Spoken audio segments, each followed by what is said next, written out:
berada di Kota Baru, anda kena dengar Radio IKIM di frekuensi 89.8 FM. Saya, Amira Mamak Fauzi, pendengar setia Radio IKIM, Inspirasi Inforia Islami. Terangi malam anda dengan Ekspresi IKIM bersama Haji Faiz Haji Osman.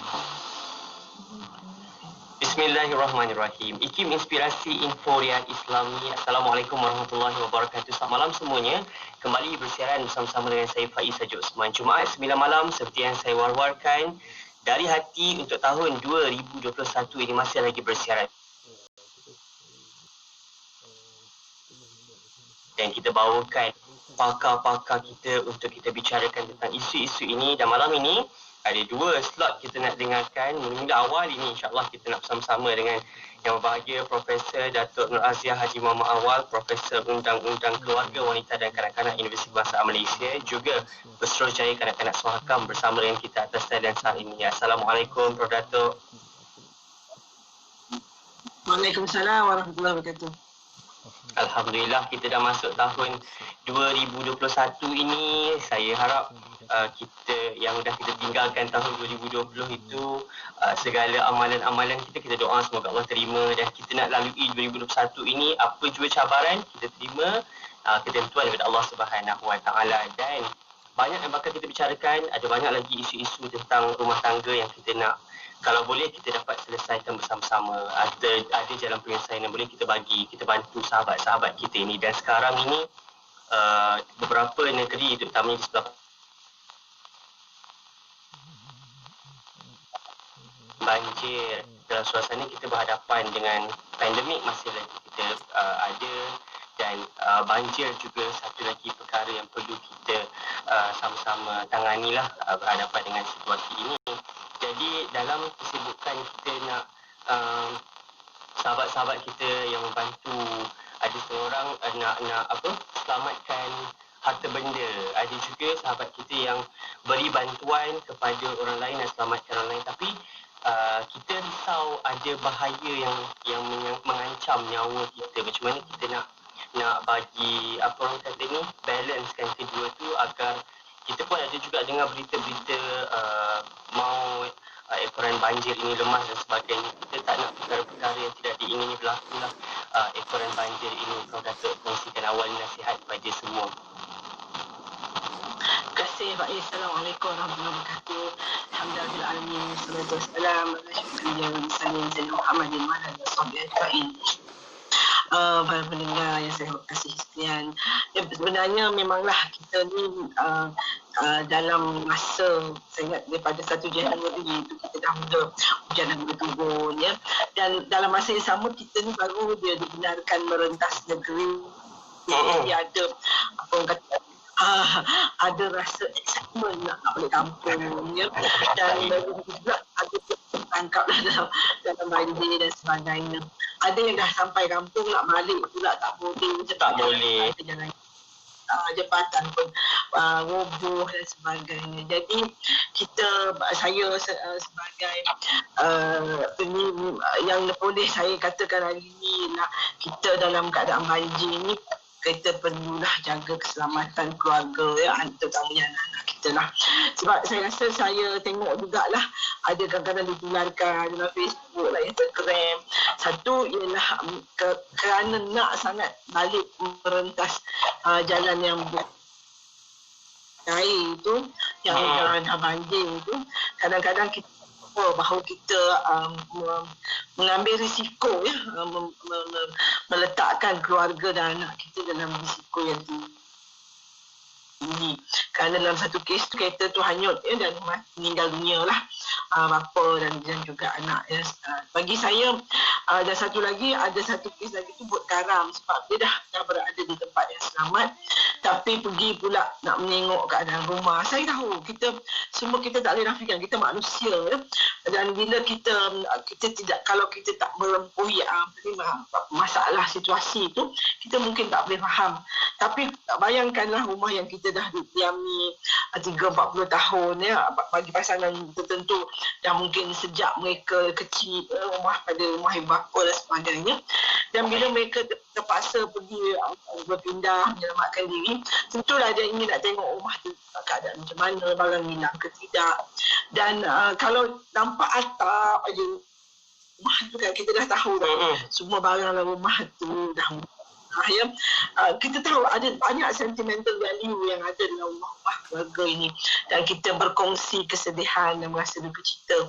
Tetapi dalam masa yang sama, ini adalah takdir alam yang Allah dah tentukan. Kita memang tahu kita pada hujung tahun sampai Disember, Januari itu memang kita akan melalui beberapa negeri akan melalui banjir, mengalami banjir. Jadi dari segi itu kita perlu buat persediaan di awal. Kita dalam kepala kita sekarang ni macam musim Covid ni, kita dah lalui tahun 2020 daripada bulan Mac sampai ke sekarang ini, dah masuk tahun 2021, dan kita masih ada negeri-negeri yang masih dalam perintah kawalan yang bersyarat, perintah kawalan yang diketatkan. Dan dari segi itu kita dah boleh buat andaian bahawa kalau kita nak keluar, kita nak kena ada buat persiapan kita sendiri. Jadi bagi pendengar yang memang kampungnya di negeri-negeri yang akan dilanda banjir pada bulan Disember, Januari itu, masa nak balik kampung, buatlah persediaan awal. Dan dari segi itu juga kita, kalau boleh kita tak galakkan balik kampung pada masa ini, sebab dia akan menjadi mangsa banjir akan jadi tambah ramai lah, sebab yang datang daripada Kuala Lumpur kan akan jadi mangsa juga, sebab tak boleh nak balik. Boleh balik. Dan bagi masyarakat yang memang tak tahu ada banjir, saya tahu kadang-kadang dia kata tak biasa Dah jadi pesta. Bukan dah jadi pesta. Saya rasa ngeri dia tengok anak-anak terjun sungai, mandi dalam, dan kemudiannya kita dapati ada setengah tempat ada ular lah dalam tu, ada macam-macam.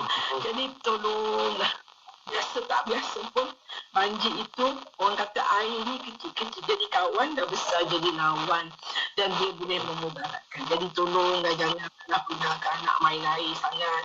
Kemudiannya kalau nampak jalan tu, walaupun nampak ada satu buah dua kereta lepas, kita nak cuba juga jangan letakkan keluarga kita dalam risiko yang membahayakan dia. Jadi kita tahu kita ada misalnya cuci dah habis, kita perlu balik dan sebagainya. Kita ada tugas-tugas yang kita perlu buat. Tapi perkara ini perkara yang tak boleh dijangka. Jadi dari segi itu kita perlu mengambil perhatian kepada perkara. Jadi kita berdoa, marilah sama-sama kita doakan saudara kita yang berada di negeri-negeri yang ada banjir di Pahang, Terengganu, di Kelantan dan kita doa semoga banjir ini akan cepat berlalu juga ya, dan kita juga berdoa supaya COVID-19 ini juga cepat berlalu tahun 2021 ni, supaya kita lebih dapat merasakan kehidupan yang biasa. Bukan tak biasa tetapi biasa dengan memakai sarung muka. Yes, insyaAllah kita teruskan diri memakai sanitizer, biasakan diri pakai penutup muka, dan biasakan penjarakan sosial. Semoga kita dapat menangani, kita boleh menang dalam pertarungan melawan COVID-19 ini. Amin, insyaAllah. Terima kasih. Itu awal berkaitan dengan situasi yang kita alami sekarang ni, situasi banjir. Kejap lagi saya nak ajak anda boleh hantarkan soalan 0112900404. Juga kita bersiaran kat Facebook sekarang ni, boleh tonton sama-sama. Kejap lagi Yang Ma'arif juga akan berkongsi pandangan. Kita nak dengar dulu pandangan Prof. Datuk berkaitan dengan isu-isu yang dihantarkan sahabat kita. Sekejap lagi kembali selepas ini.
الكون الرحيم رحمة الهادي القريب حدثك النور العظيم جوارك الغصن الرطيب فدك روحي يا حبيب محمد مكرم الغريب في قربك الروح تطيب يا رحمة للعالمين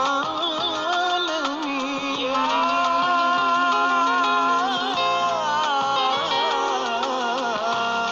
رسول يا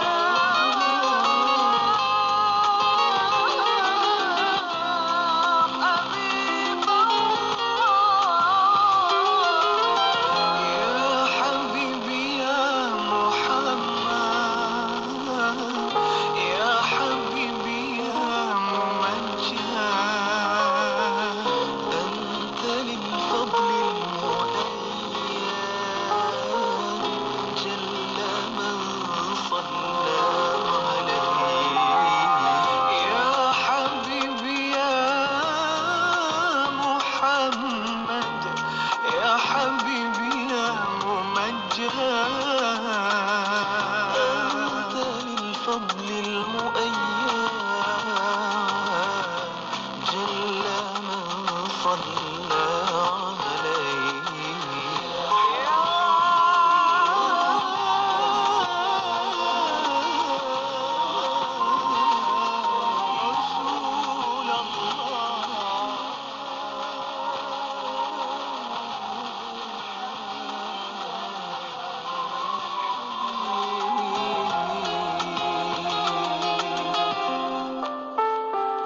Radio IKIM sentiasa memberi anda lagu-lagu ketuhanan yang terbaik.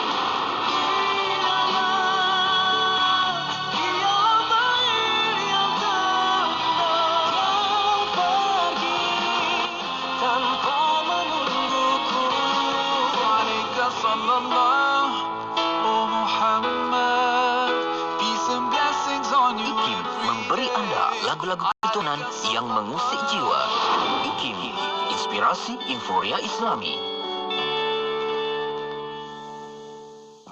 Alhamdulillah, terima kasih untuk anda yang terus bersama di IKIM Inspirasi Inforia Islami. Kita terus bersama ikuti segmen dari hati. Awal ini kita nak dengarkan pandangan yang bagi Prof. Datuk Nur Aziah untuk sama-sama isu-isu yang dah pun anda hantar. Ini soalan-soalan sebelum inilah 2020 kan sempat kita raikan ada soalan-soalan mereka. Masih lagi ada isu-isu berkaitan dengan nafkah, isu cerai, itu isu-isu biasalah yang biasa kita dengar. Tapi kita nak selesaikan jugalah soalan sahabat kita ni. Ada yang bertanya, suami tak bekerja, hidup nak senang je. Harap semua isteri yang lakukan dari cari kerja, cari nafkah sampailah kerja dalam rumah. Tapi dalam masa yang sama suami pakai branded, lepas tu cari perempuan sana sini katanya, dapat duit EPF umur 50 tahun, tinggalkan isteri tanpa bagi satu sen pun. Jadi soalan dia, boleh ke isteri nak tuntut nafkah tertunggak dan juga muta'ah selepas perceraian ini, Prof. Datuk?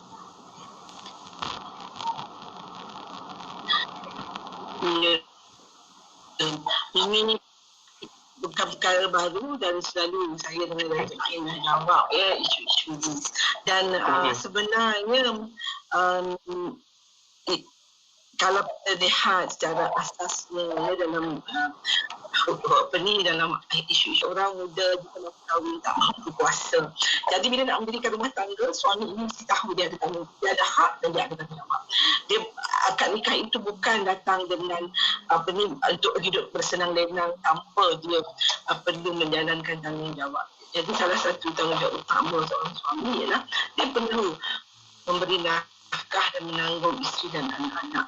Jadi hari ini perkara suami tak bekerja ni bukan perkara baru. Sudah mula timbul saya 10 tahun kebelakang kerana ramainya wanita bekerja dan kemudiannya bila mencari pasangan yang tidak sekufu. Saya minta maaf saya sebut perkataan sekufu itu sebab kadang-kadang bila nyatakan bahawa dia dah bekerja, dia dah keluar daripada universiti dan masih tak kahwin. Dan akhirnya bila ada orang datang menghidang, walaupun suami itu mungkin pendapatannya lebih rendah daripada isteri, dia bersetuju untuk berkahwin dan membina keluarga itu bersama. Tapi suami sepatutnya dia ada tanggungjawab. Dia perlu memastikan isteri ada cukup makan minumnya, ada rumah tempat tinggal dan pakaiannya. Jadi dari segi sini, saya tak tahu berapa lama dah pasangan ni berkahwin yang tanya soalan ni. Dan kalau suami tu tak pernah memberi nafkah dan akhirnya tak pernah pula bekerja, ataupun dia mungkin bekerja dan kemudian mengambil untuk sama ada berhenti kerja ke, atau banyak kes yang saya tahu berhenti kerana nak berniaga. Yang ni pun ramai jugalah kes peniaga buluh kasar. Hujung dapat pangkalnya lesap. So akhirnya isteri yang menanggung hutang piutang, itu banyak kes juga di mana isteri pada mulanya perniagaan okey, suami berniaga, lepas tu tak berjalan dengan baik. Suami zaman itu dijamin oleh isteri, memberi kereta dan sebagainya. Jadi dalam kes ni dia kata suami tidak bekerja, sama ada dia tidak pernah bekerja atau pernah bekerja tetapi akhirnya berhenti kerja dan akhirnya isteri yang menanggung. Jadi dari segi itu, isteri ni sebenarnya bila suami mengeluarkan duit EPF atau duit KWSP itu, dia sepatutnya dah boleh buat tuntutan. Dan bagi saya kerana dia sabar selama ini menanggung suami dan tidak membuat sebarang tuntutan kerana ada salah sesuatu tak bekerja. Dia sebaik saja. Tapi sekarang bila suami dah keluarkan duit tu, saya takut agak terlambat. Sebenarnya dia perlu buat tindakan undang-undang untuk menuntut nafkah tertunggak itu sebelum suami boleh mengeluarkan wang tersebut. Jadi sebab nanti ke mahkamah dia kata duit dah habis. Kata macam mana? Tak boleh juga Itu yang saya bimbangkan. Maknanya suami ni pernah bekerja dulu dan kemudian mengambil keputusan untuk tidak bekerja atas alasan-alasan tertentu. Sebenarnya isteri perlu membuat tindakan untuk menuntut nafkah tertunggak ini segera sebelum suami boleh mengeluarkan wang EPF tersebut. Dan isteri memang ada hak untuk pergi menuntut nafkah tertunggak. Dia sebab tanggungjawab tu datang dengan akad nikah tu. Tapi bagi kanak-kanak kita selalu sebut anak dia the moment bapa itu tidak membayar tu tuntutan segera sebab dia tak ada terkenakan. Untuk isteri boleh dituntut. Saya terima kasih Prof. Datuk untuk isu itu. Dan satu lagi soalan sebelum kita berehat, yang bertanya dengan kita, sepupu saya berusia 32 tahun dan berkahwin dengan seorang lelaki berusia 58 tahun. Mereka dah berkahwin 4 tahun dan setahun perkahwinan baru sepupu saya sedar yang dia sudah disihir oleh suami. Setelah sepupu terjumpa video yang suami dia telah bawa gambar dia pergi jumpa seseorang. Setelah itu sepupu saya ikhtiar berubat dan Alhamdulillah dia dah sedar dan dia tak ada perasaan cinta pun dekat suami dia. Kalau mengenai hubungan bersama, dia terpaksa layan kerana takut suami dia apa-apakan dia. Mohon pandangan apa yang si isteri ni boleh lakukan, Prof. Datuk? Kalaulah betul seperti yang dia kata, suami menyihirkan, kita kena ingatlah, saya rasa perkara ini juga perlu kita mendapat tak naklah. Sebenarnya menyihir ini kita kena ingat juga lah. Dan dari segi itu bagi saya, kalau dia dah mengundai sedar, dia tidak memberi persetujuan yang sepatutnya dia berikan. Maknanya dia dipengaruhi, ada orang pengaruh dada, pengaruh macam-macam, dan dalam kes ini mungkin dipengaruhi oleh sihir yang menyebabkan dia bersetuju berkahwin dengan suaminya yang ada. Dan bagi saya dalam kes ini, kita tahu dalam di bawah nonton Islam, kita tahu bahawa kalau rumah tangga itu tak ada mawaddah warahmah, tak ada kasih sayang. Dan di sini kasih sayang itu cinta, dia tak ada rasa apa-apa terhadap suami. Dan tugas dia melayan, kerana dia seorang isteri, dia memang ada tanggungjawab melayan suami, dan kalau itu dilakukan dalam keterpaksaan, bagi saya itu terpaksa sebab dia tak ada kasih sayang dan tak ada cinta, dan itu boleh sampai ke tahap boleh menyeksa mental dia, menyeksa emosi dia, dan juga satu penyiksaan dari boleh mencadangkan beberapa perkara. Itu pulang kepada pihak yang bertanya ni, pada sepupu yang dah berkahwin, yang dia rasa dia berkahwin kerana disihir. Dia boleh menuntut fasah untuk cerai kerana dia tidak memberi persetujuan kepada perkahwinan itu dan dah tak ada kasih sayang. Dan banyak bila orang memohon cerai secara fasah ini, dia letak kat situ tiada kesefahaman. Tak ada lagi lah hubungan antara dia dengan suami itu, tak ada rasa cinta, ya? Dan mereka dah tak sepemikiran dari segi perkahwinan. Itu perkara pertama. Ataupun dari segi jika suami ini ada melakukan perkara-perkara yang mengganggu emosi dia boleh juga mendapatkan perceraian kerana gangguan emosi tersebut. Ya? Kalau dia dah pergi jumpa doktor, mendapat nasihat doktor, itu semua adalah bukti-bukti yang membolehkan dia untuk mendapat cerai. Sebab sihir ni sesuatu yang susah nak dibuktikan di mahkamah. Ya? Jadi bagi saya, dia ada ruang itu. Dan yang terakhir tentunya ada peruntukan itu tebus talak. Tebus talak itu ialah hak seorang wanita untuk ke mahkamah syariah untuk menuntut cerai dengan membayar pembebasan untuk dia dilepaskan daripada kahwinan tersebut. Dan sebenarnya tak perlu dah kalau ikut dari segi nasnya, dia hanya perlu mengembalikan mahar mas kahwin, dan dia boleh mendapat perceraian dari tebus talak. Jadi itu saya rasa peruntukan yang sudah sedia ada dalam undang-undang Islam, dan dia boleh membuat tindakan-tindakan tersebut. Tapi tak ada jika saya hanya membuka ruang untuk dia berfikir. Kadang-kadang perasaan kasih sayang dan cinta itu kena pupuk, kena ada rasa sebab dah kahwin 4 tahun, tentunya mesti ada rasa kasih sayang itu terlahir. Dan kalau itu diperlukan, kalau mereka perlu pergi berjumpa dengan pakar kaunseling, macam mana nak menyemarakkan rasa cinta dan kasih sayang, itu pun boleh dilakukan. Kerana mungkin masa kahwin itu tak ada rasa cinta kerana ada unsur-unsur lain yang menyebabkan mereka kahwin. Tetapi rasa cinta itu boleh dipupuk kalau dia rasanya tidak ada keperluan untuk dia bercerai. Sebab saya rasa umur ni 32 dengan 58 adalah jarak yang lebih pada 10 tahun. Tetapi dari segi itu dia boleh berlaku dalam apa keadaan pun, kerana perasaan cinta dan kasih sayang itu kita tepuk. Bukannya datang ada yang kata dari mata turun ke hati, dia jatuh cinta begitu. Tetapi dalam rumah tangga yang mana kahwinan yang diatur dan sebagainya, boleh juga dia memupuk rasa kasih sayang. So dia masih ada ruang yang sangat luas untuk dia berfikir secara rasional kerana dia dah berkahwin. Dan kalau dia betul-betul rasa sangat terseksa dalam perkahwinan yang dia suddenly dia baru tersedar daripada tidurnya, daripada kelalaian itu, baru dia kata, macam mana aku boleh terkahwin dengan orang ni.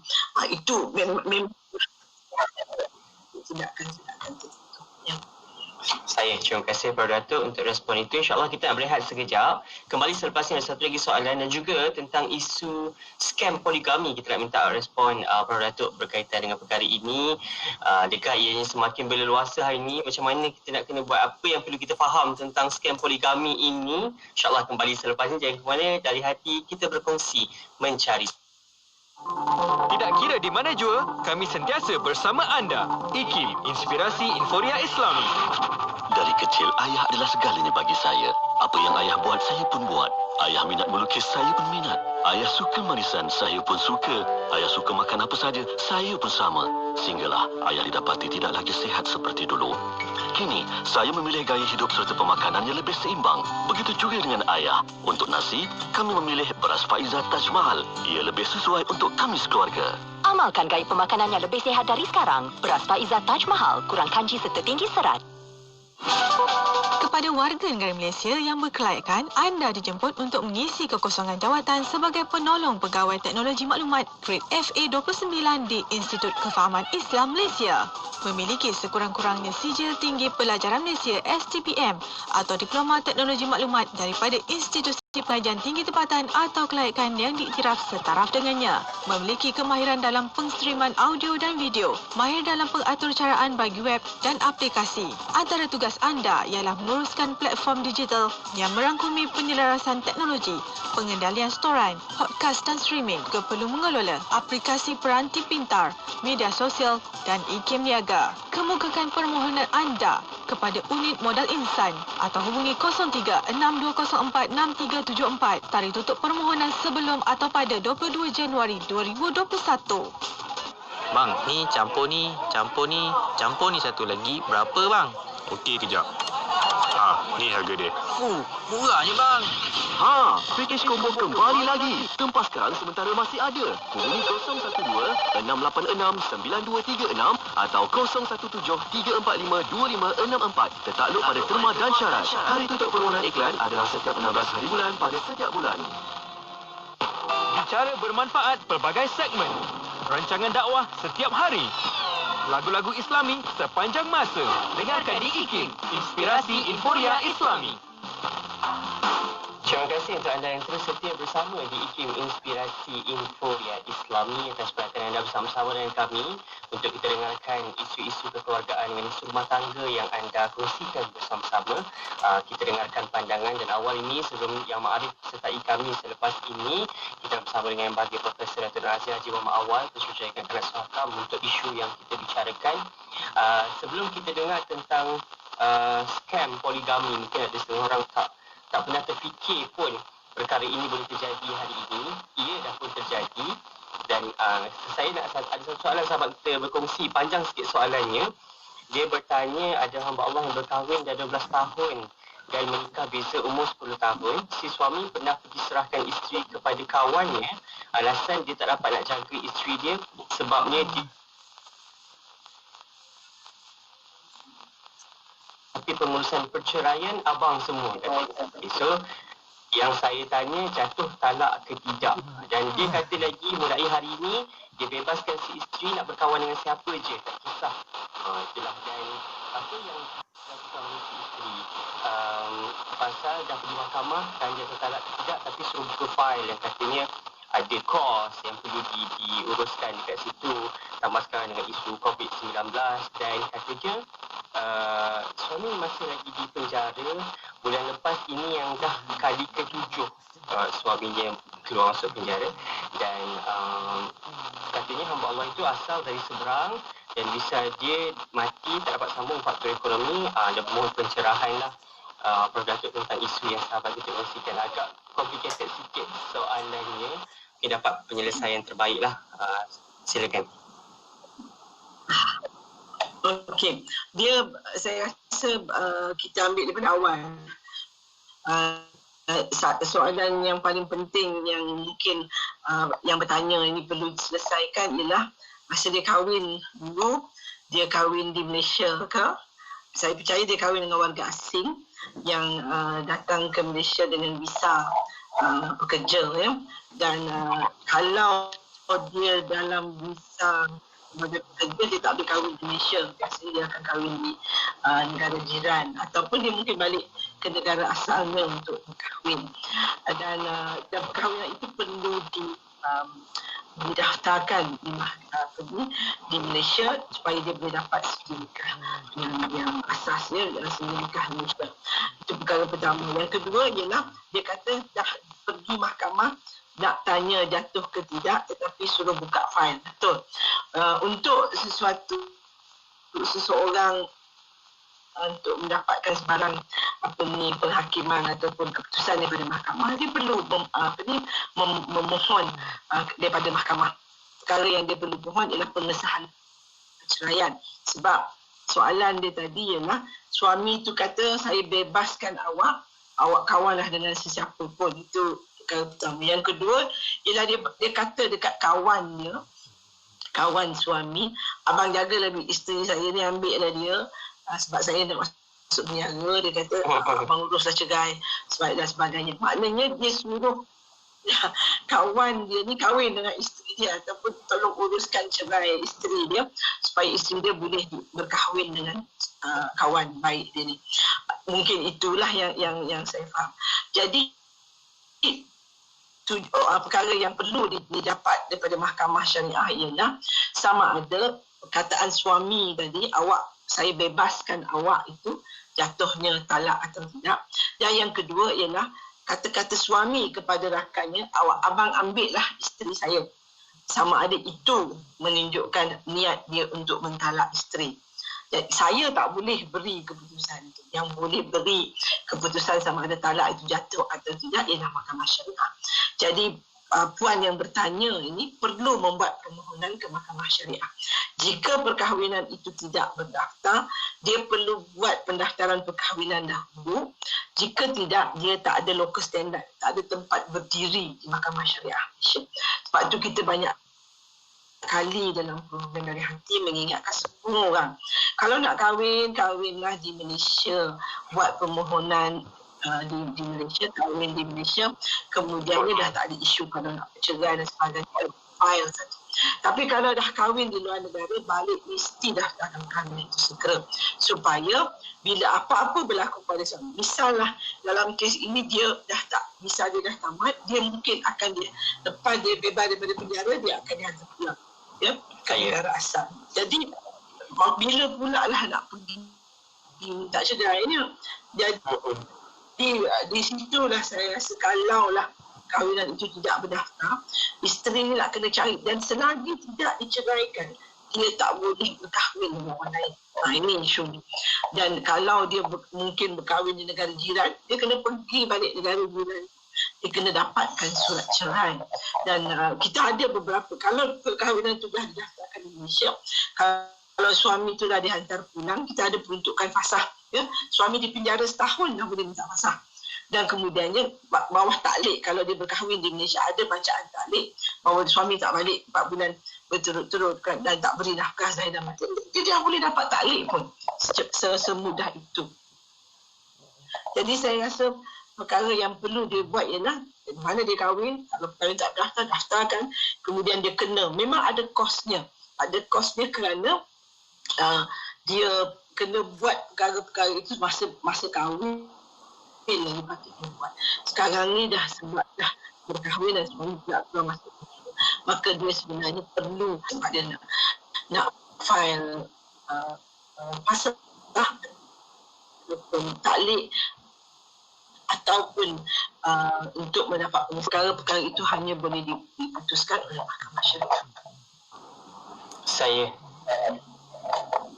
terima kasih Puan Datuk untuk jawapan persoalan sahabat kita tu, dan saya tinggalkan tadi dengan satu soalan berkaitan dengan isu skam poligami ini. Mungkin ada sahabat-sahabat pendengar kita ini pertama kali mungkin dengar, tak pernah pun terdengar tentang skam poligami dan tak tahu pun benda ni wujud sebenarnya dalam masyarakat kita. Dah berleluasa, ada yang dah berlaku dan ada yang maaf cakaplah, ini akibatnya penganiayaan ini terhadap wanita perkara ini. Jadi kita nak minta respon Prof Datuk tentang isu ini kepada para wanita lah, pesanan-pesanan yang boleh disampaikan bagi elak diri itu ditipu dengan skam poligami ini, Prof Datuk.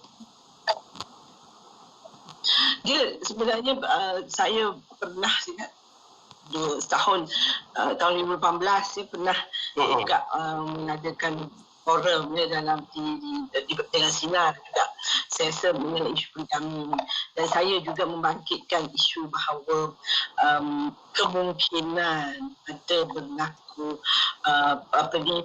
pertimbangan ataupun pakatan-pakatan tertentu, kerana saya sendiri pun ada beberapa kes di mana seorang isteri akan kata bahawa saya baru tahu bahawa suami saya sudah berkahwin baru dan dah dapat pun surat nikah yang surat nikah Malaysia.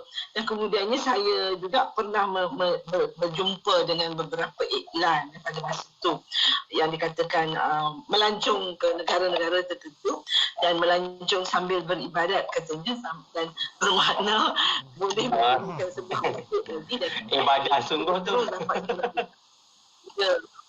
Jadi yang tu yang nak berperang tu ada beberapa kes di mana dia pergi melancong dengan isteri yang sedia ada, tetapi dalam masa yang sempat dia berkahwin orang lagi dan dia dapat terus sikit perkahwinan Malaysia. Jadi saya rasa di situlah timbulnya isu scam ni. Scam ni bukannya kita ingat dia ada beberapa perkara. Ada juga kes-kes di mana perkahwinan yang dilangsungkan di negara jiran itu adalah yang dibuat oleh syndicate. Syndicate ni maknanya dia bukan imam ataupun penguasa agama yang diberi tauliah oleh Majlis Agama Islam Thailand. Maknanya dia memang tak ada kuasa untuk menikahkan orang. Dibuat oleh orang perseorangan dengan bayaran-bayaran tertentu. Itu memang saya ada buat penyelidikan ini. Dan saya pernah bangkitkan. Bayangkan, you boleh pergi saja ke sempadan dan dia akan cakap, oh boleh kita akan bawa you, kita akan beri semua dokumen dengan bayaran tertentu, terus boleh buat akad nikah. Tapi yang itu dengan sijil nikah daripada negara jiran, bukan sijil nikah Malaysia. Tapi dalam kes yang kedua ini, bila dia nikah di negara jiran, tapi sebulan lepas dia balik, dia terus dapat surat nikah Malaysia tanpa dia dipanggil ke mahkamah. Sebab di Malaysia ni kalau dia berpoligami, berkahwin di luar bidang kuasa, maka dia perlu dibawa ke mahkamah syariah, didakwa kerana berpoligami tanpa kebenaran mahkamah dan berkahwin di luar bidang kuasa. So ada dua kesalahan dan tiap-tiap kesalahan itu boleh didenda sehingga RM1,000 atau penjara 6 bulan. Jadi bila perkara itu tidak berlaku tetapi dapat lepas penghukuman itu, kata dia bayar denda, baru dia boleh pergi ke pejabat agama dan daftarkan perkara itu. Baru dia boleh dapat sijil nikah Malaysia. Dan dalam masa yang sama, kalau isu poligami, biasanya dalam peruntukan enactment tu disebut bahawa isteri yang sedia ada boleh memohon nafkah ataupun pembahagian harta sepenuhnya. Dan di mana bila mahkamah memanggil isteri kalau dia tak tahu mengenai perkahwinan kedua itu yang saya katakan di mana-mana tu bila seseorang berkahwin di negara Thailand, lepas tu balik-balik dia terus dapat sijil perkahwinan di Malaysia. Somewhere dalam proses itu ada orang yang menerima bayaran tertentu yang mengeluarkan sijil perkahwinan tanpa pasangan itu dihadapkan ke mahkamah kerana berkahwin di luar kuasa dan berkahwin berpoligami tanpa kebenaran mahkamah syariah. So itu saya rasa memang dah ada few cases dan saya memang selalu mengatakan kepada mangsa-mangsa ini, sila buat laporan kepada JKSM ataupun Jabatan Kehakiman Syariah supaya ada proses penaziran di mana mereka bolehlah melihat persijil nikah ni siapa keluarkan, bila dikeluarkan dan sebagainya.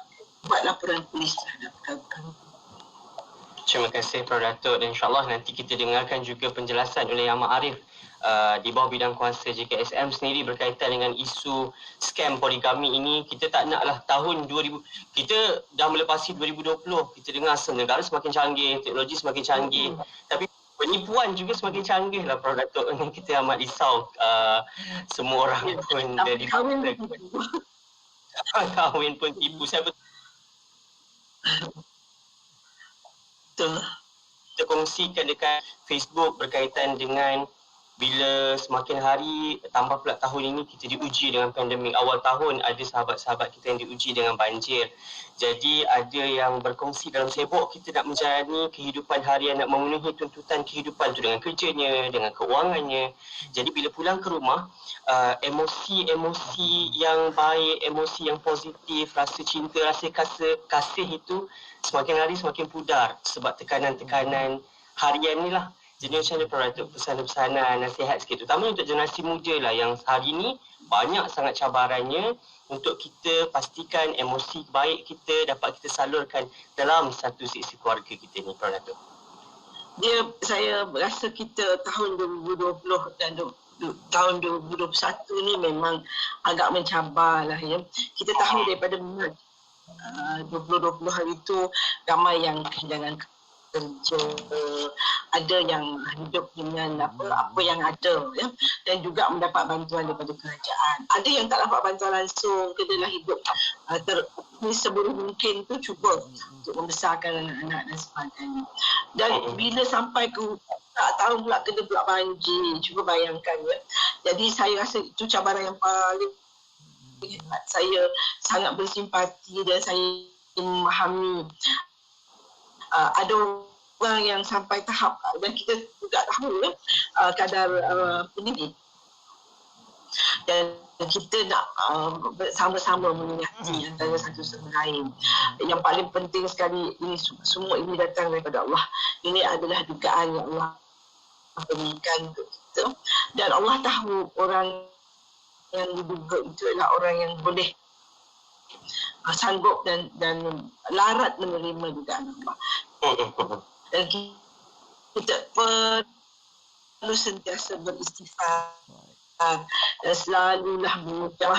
Bagi saya kadang-kadang kita rasa macam kita tak kena, kami di Selangor ni duduk tempat yang tinggi, tak adalah kena banjir. Tapi nak bayar sewa rumah yang sangat tinggi, ramai orang terpaksa tinggalkan rumah sewa, kena cari rumah yang lain. Ada yang saya tu duduk tepi jalan, duduk dalam kereta dan sebagainya. Itu cabaran masing-masing ya. Ada COVID-19 sampailah pada banjir. Jadi sekarang ini pula bagi yang menghadapi banjir, rumah dah rosak ya. Macam jatuh di tipu tangga. Baru hari tu katalah masa daripada Mac, mungkin bulan 5, bulan 6 dah kena buang kerja. Balik kampung, duduk di kampung, cuba hidup seboleh mungkin. Tapi sekarang ni rumah pula kena banjir, barang-barang dah rosak. Kita sama-sama lah, saya rasa bagi ahli masyarakat yang tidak kena banjir, sama-sama bantu sahabat-sahabat kita, saudara mara kita yang berada dalam keadaan itu sekarang. Jadi kita nak sama-sama ingat-mengingat, sama-sama bersabar dan berdoa supaya Allah kurnia kita walaupun dalam keadaan yang sangat getir ni. Jadi saya rasa kita jangan biarkan begitu saja. Kalau kita duduk di KL ni tak ada banyak masalah kecuali banjir begitu-begitu, dan dalam keadaan mangsa COVID yang semakin meningkat. Kuala Lumpur dan Selangor hari-hari meningkat tinggi. Kami ni yang risau kena duduk rumah lagi lama lagi. Tetapi masa sama kita kena tidak yang tak perlu duduk dalam rumah, rumahnya pun dah tak ada dah sekarang.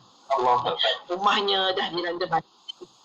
Jadi kita sama-sama membantu antara satu sama lain dan kuat menguat, kata orang, kita mesti sama-sama memberi semangat kepada mereka untuk meneruskan kehidupan dalam masa yang sama-sama menyalurkan bantuan.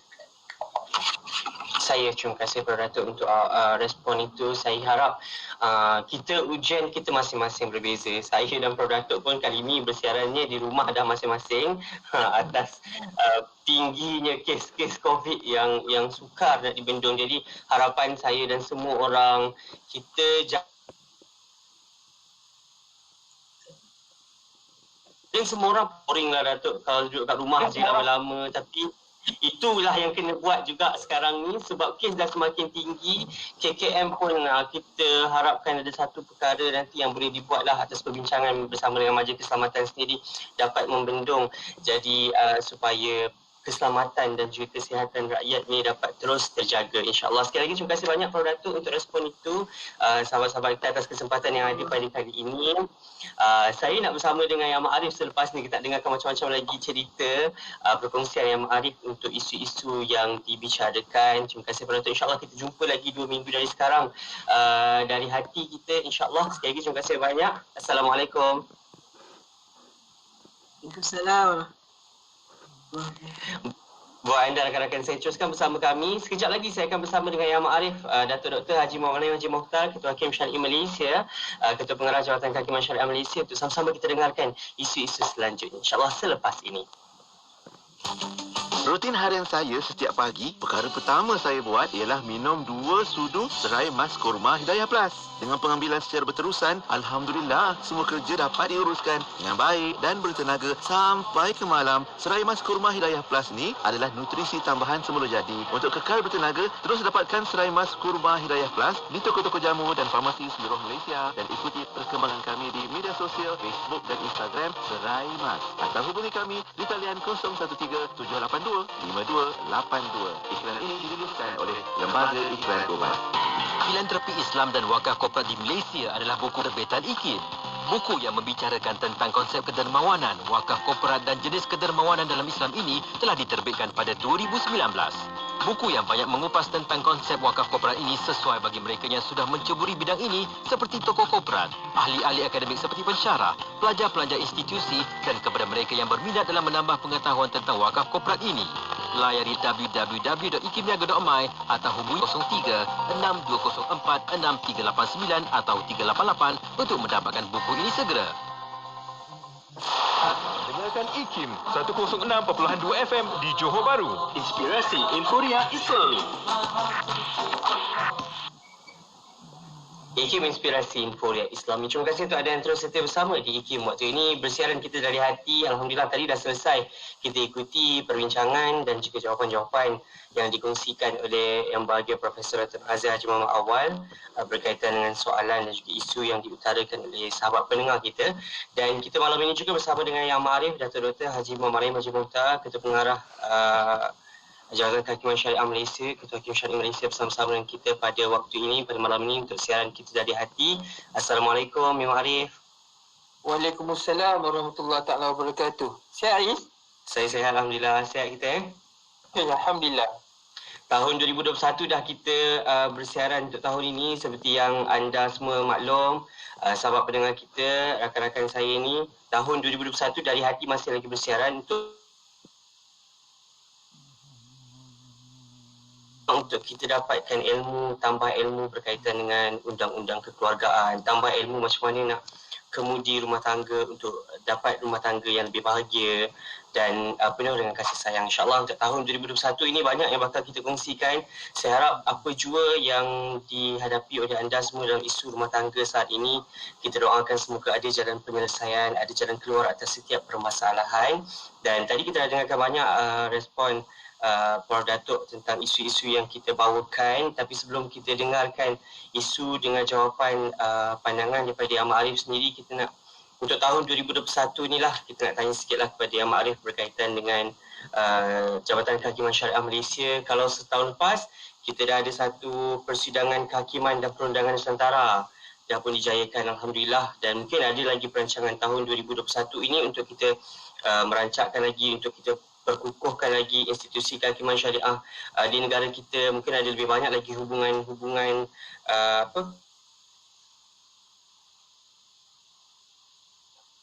perundangan syariah ni. Yang Ma'arif, silakan. Bismillahirrahmanirrahim. Alhamdulillah wa bihi nasta'in wa salatu wassalam ala Rasulillah wa ala alihi wa sahbihi ajma'in. Terima kasih Faiz.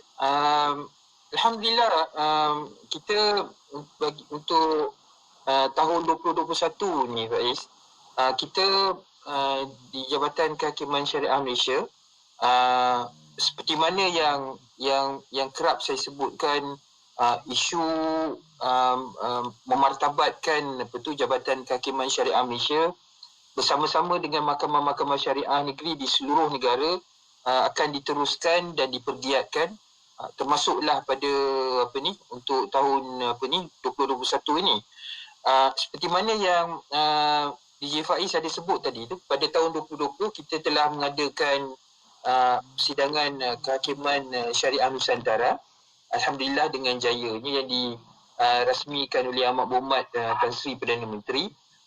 InsyaAllah pada tahun ini kita telah merancang untuk mengadakan dua persidangan antarabangsa pada bulan Februari ini, di minggu ketiga bulan Februari, insyaAllah kita akan menganjurkan International Conference on Family Law, Family Justice and Maqasid Syariah di mana kita berhasrat untuk mengumpulkan pakar-pakar dalam bidang undang-undang kekeluargaan Islam ini, mereka yang pakar dalam bidang maqasid syariah ini, untuk kita mencari jalan terbaik, Faiz, bagaimana kita nak menyelesaikan isu-isu berkaitan dengan kekeluargaan orang Islam.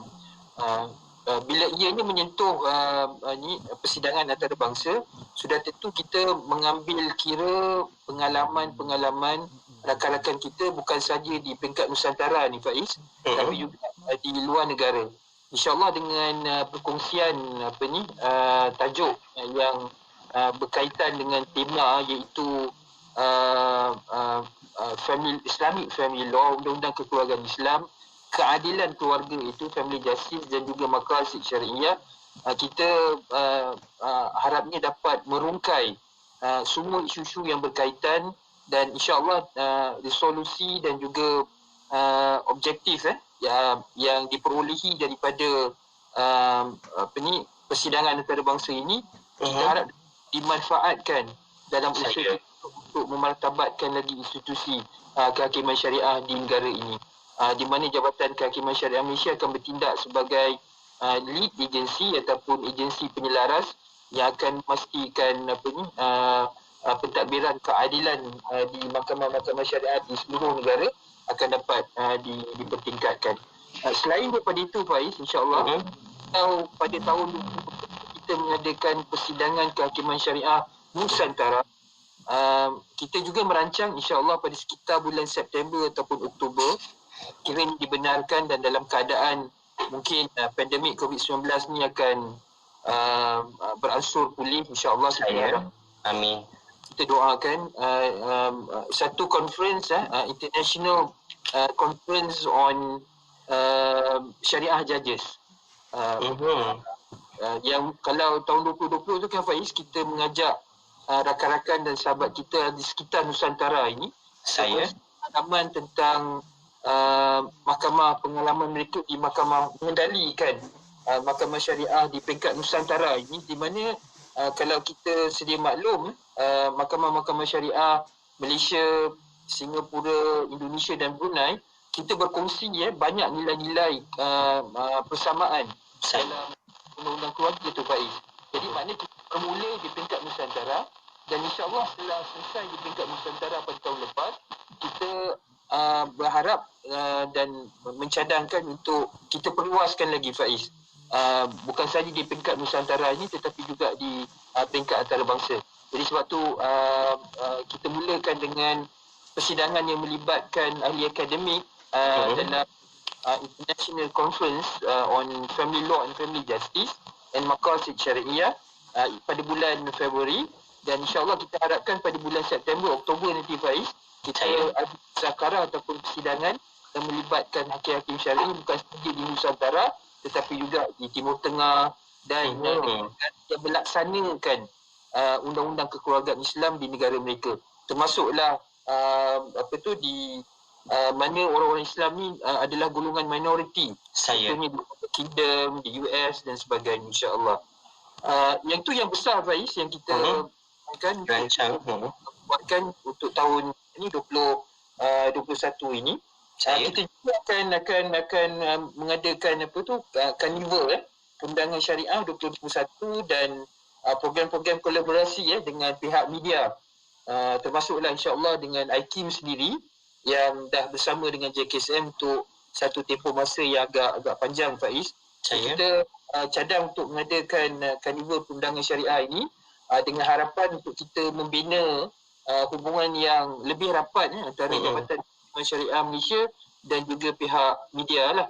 Dan kolaborasi ni penting, Faiz, sebab saya secara peribadi beranggapan bahawa tanpa network dan hubungan yang baik dengan pihak media ini, kita di JKSM tidak mampu untuk menaikkan martabat dan imej Jabatan Kehakiman Syariah Malaysia secara bersendirian.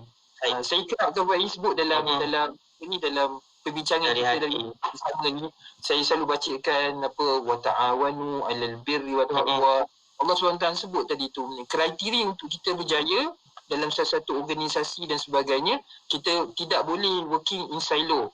Dan yang berhormat menteri pun banyak kali dah sebut perkara ini. Tak boleh not working in silo secara bersendirian. Kita perlu ada kerjasama yang rapat khususnya dengan pihak media. So kita cadang untuk mengadakan Karnival Perundangan Syariah 2021 tu untuk kita perluaskan lagi hubungan antara JKSM dan mahkamah-mahkamah syariah bersama-sama dengan pihak media. Itu yang besar Faiz, dan insya-Allah kita akan lain itu adalah banyak ingat dalam perancangan ni 20 ke 30 bulan yang kita akan laksanakan insya-Allah. InsyaAllah kami doakan semoga usaha yang dibuat oleh pihak JKSM di bawah pimpinan Yang Ma'arif sendiri dapat sama-sama macam Yang Ma'arif sebutkan memartabatkan lagi institusi perundangan syariah di negara kita ini untuk tak lain tak bukan pembelaan itu dapat dilaksanakan secara adil dan untuk bagi keadilan ini dengan baik semua orang terutamanya rakyat Malaysia anda dilindungi oleh undang-undang yang tertakluk yang diguna pakai oleh Jabatan Kehakiman Syariah kita ni. Jadi anda sendiri pun kena faham tentang ilmu undang-undang ini dan anda juga perlu berlaku jujurlah sekiranya lagi kita tentang skam poligami, ada penipuan dokumen, ada penipuan tanda tangan, penipuan alamat, macam-macam benda ini berlaku. Kejap lagi kita dengarkan, kita rehat sekejap. Kembali selepas ini ada soalan-soalan daripada sahabat pendengar kita nak ajukan kepada Yang Ma'arif. Jadi anda jangan ke mana, teruskan setia bersama kami dengarkan IKIM dari hati kita berkongsi mencari solusi. Hiburan mendidik jiwa hanya yang terbaik di IKIM, Inspirasi Inforia Islami. Apa cerita warna pagi Dengarkan. Kita masih bersama menerusi topik Jumaat dengan tajuknya Nikmat di Sebalik Musibah bersama Al-Fadhil Ustaz Umar Abdul Aziz. Nak tahu juga kelebihan orang yang sabar. Yang pertama, sabar itu pengampun dosa. Kita penuh dengan dosa. Antara penyebab kepada terampunnya dosa adalah sabar. Yang kedua, bahawa sabar itu sendiri adalah tanda Allah redha dengan dia. Bila dia diuji, belum lagi. Tetapi bila pada waktu itu dia bersabar atas ujian dan sabar yang dituntut, yang disukai oleh Allah adalah sabar pada permulaan ujian. Maka sebenarnya bila Allah uji kita dan kita mampu sabar, sebenarnya itu tanda kita diredai oleh Allah Subhanahu Wa Taala. Yang ketiga, Allah janji untuk orang yang sabar ganjarannya adalah sangat-sangat luar biasa. Kemudian yang keempat, kalaulah seseorang itu bila diuji dan dia sabar, sebenarnya dengan perbuatan sabarnya sahaja itu dah menjadi sebab dia dekat dengan Allah Subhanahu Wa Taala. Kelebihan sabar yang seterusnya, seseorang yang sabar itulah tanda iman. Tanda kita percaya pada Allah, kita boleh sabar atas ketentuan Allah. Dan yang terakhir, apakah kelebihan sabar? Tidak ada sesuatu yang Allah kurniakan lebih baik daripada sabar. Ketahuilah sahabat-sahabat, Allah tak pernah uji lebih daripada kemampuan kita. Kita je rasa berat. Sentiasa cakap dengan diri kita, Allah lebih kenal aku, Allah lebih kenal aku. Allah tak pernah uji lebih daripada kemampuan aku. Banyak lagi yang menarik dalam Warna Pagi Isnin hingga Jumaat 6 hingga 10 pagi di IKIM Inspirasi Inforia Islami 9.6 FM. Anda kini sedang mendengar Hashtag di IKIM bersama Haji Faiz, Haji Osman. Wadah ilmu sepanjang hari. Berkongsi santapan sanubari. Pastinya hanya di IKIM, Inspirasi Inforia Islami. Teruskan kesetiaan anda bersama-sama kami di IKIM Inspirasi Inforia Islami. Waktu ini dari hati kita bersiaran, kita bersama-sama dengan Yang Ma'arif Datuk Dr. Haji Muhammad Rahim Haji Mokhtar, Ketua Hakim Syariah Malaysia, Ketua Pengarah Jabatan Kehakiman Syariah Malaysia. Dah kita dengarkan tadi awal bicara tentang peranan yang dimainkan oleh pihak JKSM dan juga perancangan-perancangan yang dibuat oleh pihak JKSM untuk tahun 2021. Semoga dapat kita sama-sama bantulah apapun usaha terbaik yang dijalankan oleh pihak JKSM ini untuk sama memartabatkan institusi kehakiman syariah di negara kita. Dan kita nak beralih kepada oleh Prof Dato' ada setengahnya, dan mungkin kita dengarkan juga jawapan daripada Yang Maklum sendiri berkaitan dengan soalan-soalan yang diajukan. Kita bersama dengan satu soalan sahabat pendengar kita bertanya tentang isu sihir. Dia kata sepupu saya berusia 32 tahun dan berkahwin dengan seorang lelaki berusia 58 tahun. Mereka sudah berkahwin 4 tahun dan status perkahwinan baru sepupu saya sedar yang dia sudah disihir oleh suami. Setelah sepupu terjumpa video yang suami dia telah bawa gambar dia pergi jumpa seseorang. Setelah itu sepupu saya ikhtiar berubat dan alhamdulillah dia dah sedar dan dia tak ada perasaan cinta pun dekat suami dia. Kalau mengenai hubungan bersama, dia terpaksa melayankan takut suami dia apa-apakan dia. Mohon pandangan Yang Ma'arif. Okey.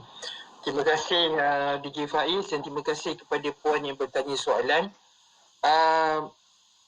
Kita ulang balik kan Faiz, bahawa kita jelas bahawa matlamat ataupun maksud pernikahan dalam Islam ialah untuk capai 3 perkara kan. Untuk dapatkan sakinah, ketenangan, mawaddah, kasih sayang dan juga rahmat. Saling hormat menghormati antara suami dan isteri. Ini adalah merupakan asas pembinaan sesuatu institusi keluarga dalam Islam. Maknanya Faiz, adilnya Islam tadi itu, Islam dalam nak membina satu keluarga tadi itu, maka diharuskan dan digalakkan dalam Islam untuk seorang lelaki dan seorang perempuan tadi itu melangsungkan perkahwinan. Sebab dalam perkahwinan tadi itu akan melahirkan ketiga-tiga matlamat, iaitu sakinah, mawaddah dan juga rahmat. Jadi kalau begitulah maksud ataupun tujuan daripada pernikahan tersebut kan Faiz, maka sudah tentu sebarang unsur paksaan, sebarang unsur tekanan, undue duress, dan apatah lagi kalau katakan melibatkan unsur-unsur black magic ataupun sihir. Seperti mana yang tuan-tuan dan puan-puan sedia maklum bahawa sihir ini adalah merupakan satu perbuatan syirik yang wal-iyazubillah wajib ke atas kita untuk menahan diri kita dan jangan sama sekali terlibat dalam sihir ini. Maka kalau katakan sesuatu pernikahan tadi tu Faiz dilangsungkan berdasarkan seorang suami menggunakan sihir untuk mempengaruhi seorang perempuan dalam dia nak membuat keputusan. Bagaimana kan Faiz kita nak lahirkan satu pernikahan yang ada sakinah, ketenangan, kalau katakan ianya didasarkan kepada perkara yang haram. Dia tidak boleh jadi begitu. Maknanya dia mesti atas dasar suka sama suka dan lahir daripada jiwa nurani seseorang perempuan tadi itu untuk menerima seorang lelaki tadi itu sebagai suami dia. Jadi dalam konteks inilah saya berpandangan Faiz dan kepada isteri tadi. Kalau selepas daripada 4 tahun perkahwinan dan setelah dia pergi satu proses perubatan tradisional cara Islam dan dia sedar bahawa dan dia ada bukti-bukti yang menunjukkan ada unsur penggunaan sihir dalam perkahwinan tersebut. Maka saya dah tekankan pada sini puan, maknanya puan berhak untuk mendapatkan seorang suami pernikahan yang didasarkan atas dasar kasih sayang, bukan atas dasar menggunakan alat ataupun sihir untuk mempengaruhi puan dalam perkahwinan tersebut. Maka sekiranya puan ada bukti yang jelas menunjukkan bahawa ada unsur sihir di situ, maka puan boleh memfailkan permohonan di mahkamah syariah. Sebab kita dah kerapkan Faiz bicara ini dalam undang-undang kekeluargaan Islam diberikan hak kepada seorang isteri maupun kepada seorang suami untuk membatalkan ataupun sesuatu pernikahan tadi yang mungkin tidak capai kepada objektif yang saya sebutkan tadi. Sama ada dengan suami tadi melafazkan talak kan Faiz, di bawah Seksyen 47. Kemudian ada hakam di bawah Seksyen 48. Yang ini namanya pembualan perkahwinan secara hakam. Kita ada Seksyen 49 berkaitan dengan khuluk. kita ada seksyen berkaitan dengan taklik suami yang membacakan taklik selepas daripada pernikahan, kemudian dia langgar taklik tersebut. Kemudian kita ada berkaitan dengan fasah, dan di bawah fasah tu Faiz, di bawah seksyen 53 contohnya, dia ada tidak kurang daripada 20 alasan untuk seorang isteri ataupun suami, dalam konteks ini seorang isteri, untuk memfailkan permohonan fasah tersebut. Jadi maknanya puan, dalam konteks ini, yang tu yang saya sebutkan adilnya Islam, bagaimana satu keluarga itu dibina.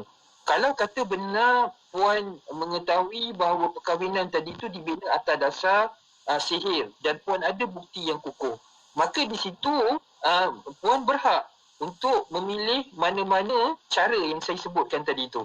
Maknanya dia bukan tak sendiri. Saya faham mungkin dalam konteks ini puan akan berkata, oh kalau nak harapkan suami tadi itu yang telah sihir untuk lafaz talak, dia kata memang tak ada lah, takkan berlaku kan. Jadi sebab itu sebut puan pada sini, maknanya ada cara-cara lain. Okey, dan insya-Allah kan Faiz, program dari inilah dah 4-5 tahun. Betul. Ruang baik untuk kita bangunkan isteri-isteri, wanita-wanita, para lelaki, suami untuk mengetahui tanggungjawab dan hak masing-masing. Jadi program dari platform ini. Cuma setakat ini kan puan, saya boleh jelaskan di situ, maknanya puan ada ruang untuk memilih. Yang kita tak nak kan Faiz, yang berlaku tu, bila kita tidak ada maklumat ataupun ilmu berkaitan tentang hak kita, maka kita akan mudah untuk ditipu. Mungkin dalam konteks ni yang saya sebut, mungkin ditipu dan didera oleh pihak suami tadi. Dengan tanggapan bahawa selagi aku tak lafaz talak, selagi itulah kau tak boleh keluar daripada perkahwinan yang didasarkan kepada sihir ini. Tidak. Itu adil. Banyak cara untuk cara kita nak mendapatkan ketenangan dan kebahagiaan dalam kehidupan. Bagaimana kehidupan yang bahagia kan Faiz boleh diterima oleh seorang isteri kalau tak tipu perkahwinan. Ini alhamdulillah lah 4 tahun sedap. Adik timbang ke Faiz mungkin dah 30 betul. Sedar rupanya kehidupan dia sebagai seorang isteri tadi itu adalah disebabkan oleh sihir yang digunakan oleh suami saya.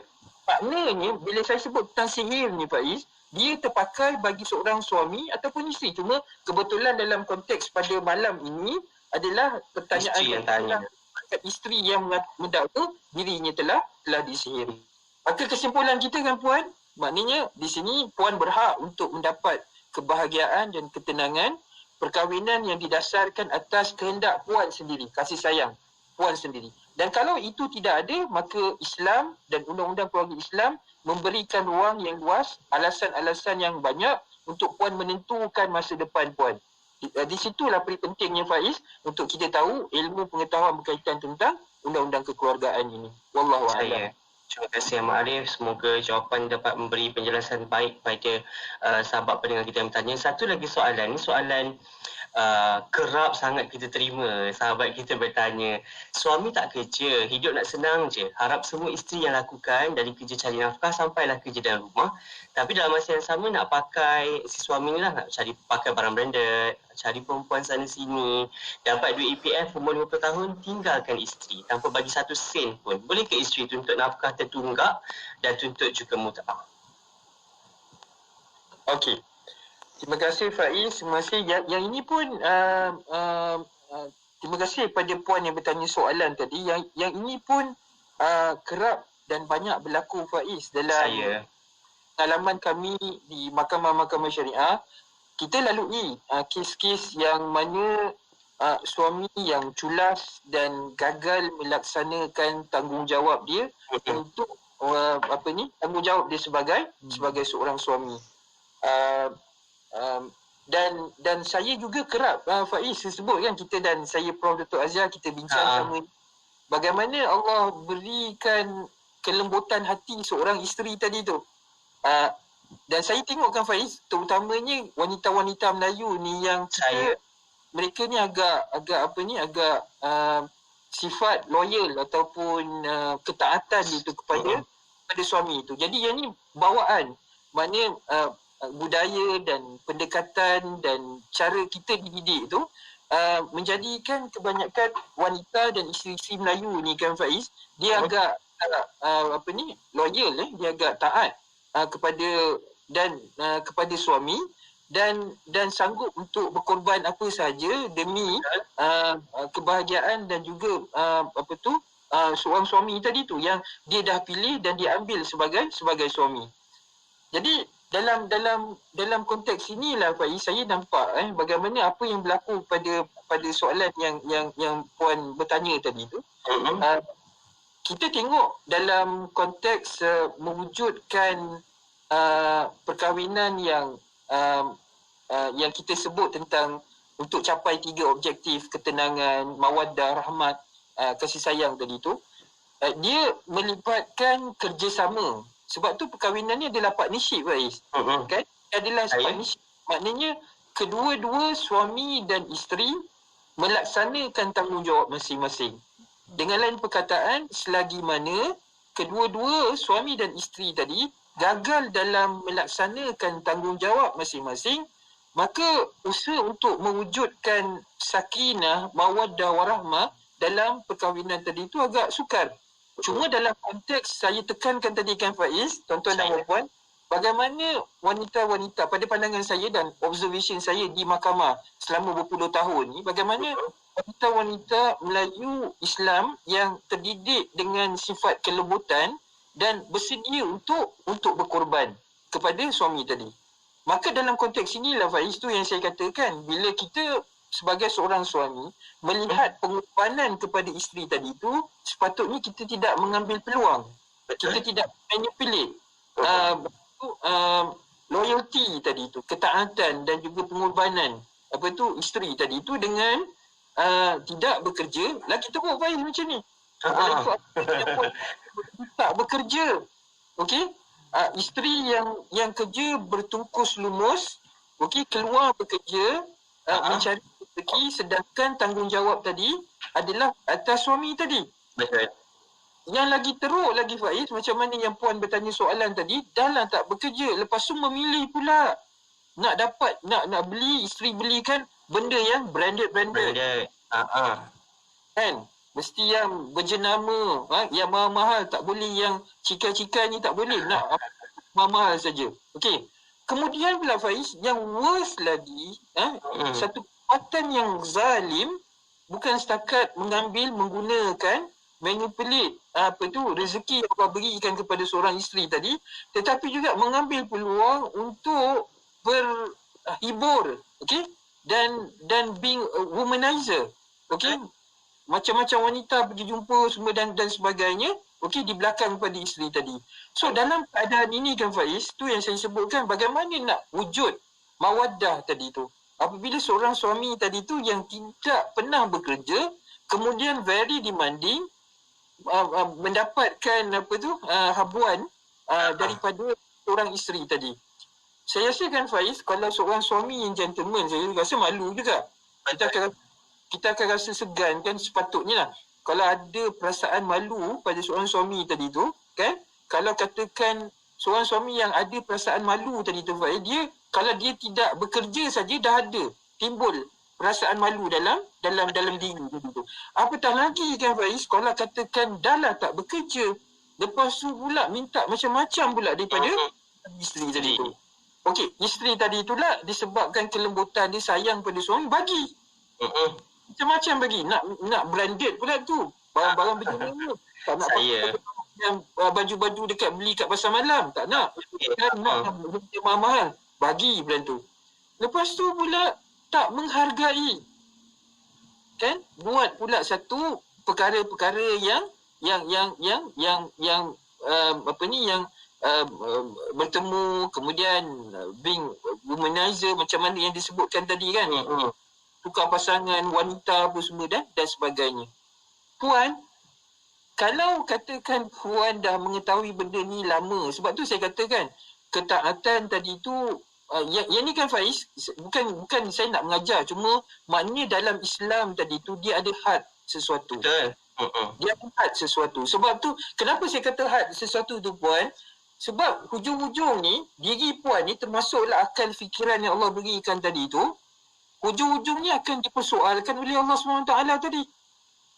Kita ada undang-undang kekeluargaan Islam tadi yang memberikan hak jaminan kepada seorang isteri. Yang mana kalau isteri tadi tu mendapati bahawa suami dia telah culas, tak laksanakan tanggungjawab sehingga menimbulkan penderaan.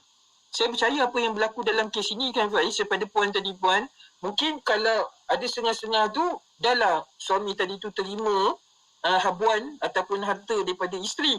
Kemudian memukul pun dia. Yang itulah kita buat Faiz. Betul. Kan ambil duit, kemudian pukul pula. Bila tak bagi, dipukul pula. Lagi kezaliman tu berlaku. Islam jelas Faiz, la darara wa la dirara fil Islam. Tidak ada kemudaratan dan tidak ada perkara yang memudaratkan dalam Islam. Ad-dararu yuzal. Kalau ada kemudaratan, maka kemudaratan itu puan hendaklah dihilangkan. Bagaimana cara hilangkan kemudaratan tersebut? Saya percaya bila puan tanya soalan pada malam ini, sudah tentu puan akan rasa penganiayaan itu berlaku. Rasa diri itu dizalimi. Apatah lagi dalam konteks ni, kata bila kan Faiz dah sampai umur 50, kan? Dah sampai umur dapat IPF, kemudian cabut lagi, tinggalkan. So ini adalah merupakan perbuatan yang zalim. Kan tanya dengan saya sama ada hak bila berlaku perceraian untuk mut'ah tadi tu, of course puan boleh buat tuntutan mut'ah tadi. Cuma saya nak ingatkan Faiz pada malam ini kan, sebab saya bincangkan banyak bincang dengan Prof. Dr. Azia dan kalau perempuan dan biasa dengar tadi tu, cuma kalau kita memberikan masa tertentu pada mana-mana pihak lah, sama ada pada suami, dalam konteks ni suami yang culas tak tanggungjawab, kita tak adalah tunggukan puan sampai bertahun-tahun sampailah dapat EPF 50 tahun. Makna jangkaan saya kalau katakan perkahwinan ni umur 20 tahun Faiz, kan? Makna 30 tahun tadi suami tadi tu makan duit free je daripada isteri. Menunggu umur 55 tahun untuk keluarkan EPF. Setakat tu saja. Kemudian cabut lagi. Kan? Jadi yang ini dengan Faiz yang kita kerap selalu tekankan, peruntukan undang-undang memberikan hak kepada isteri tadi tu. Dengan pelbagai cara untuk dia mendapatkan kebahagiaan tersebut. Saya banyak kali dan Prof. Azia kita tekankan, kan kita nak bina keluarga, kita buat program dari hati ni kan Faiz, tidak lain dan tidak bukan ialah untuk kita cari jalan terbaik sama-sama bagaimana kita nak membina institusi kekeluargaan Islam di negara kita ini yang terbaik. Itu usaha yang kita buat. Di pihak saya, di pihak Prof. Azia, di pihak perempuan, tuan-tuan perempuan yang dengar. Maknanya kita semua, sebab kita yakin orang Islam ini bila kita bina keluarga yang bahagia, yang ada sakinah, mawaddah, warahmah, kita akan bina masyarakat yang cemerlang. Kemudian dia akan membawa kepada pembinaan negara yang cemerlang. Jadi dalam konteks nak membina keluarga yang cemerlang tadi tu, dia mesti kan reciprocate tuan-tuan dan puan. Mesti ada kerjasama, mesti ada saling faham memahami dan melaksanakan tanggungjawab antara suami dan isteri tadi tu.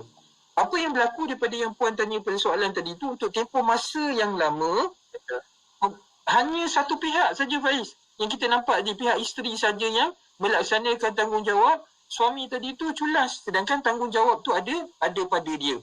Jadi poin yang penting sebelum soalan apa dia yang menjawab soalan puan tadi tu, maknanya kepada pendengar-pendengar dan pelayar program dari hati ni, IKIM ni, maknanya puan, kita kena bila kita lakukan sesuatu tu biarlah ada had dia yang diajarkan dalam Islam.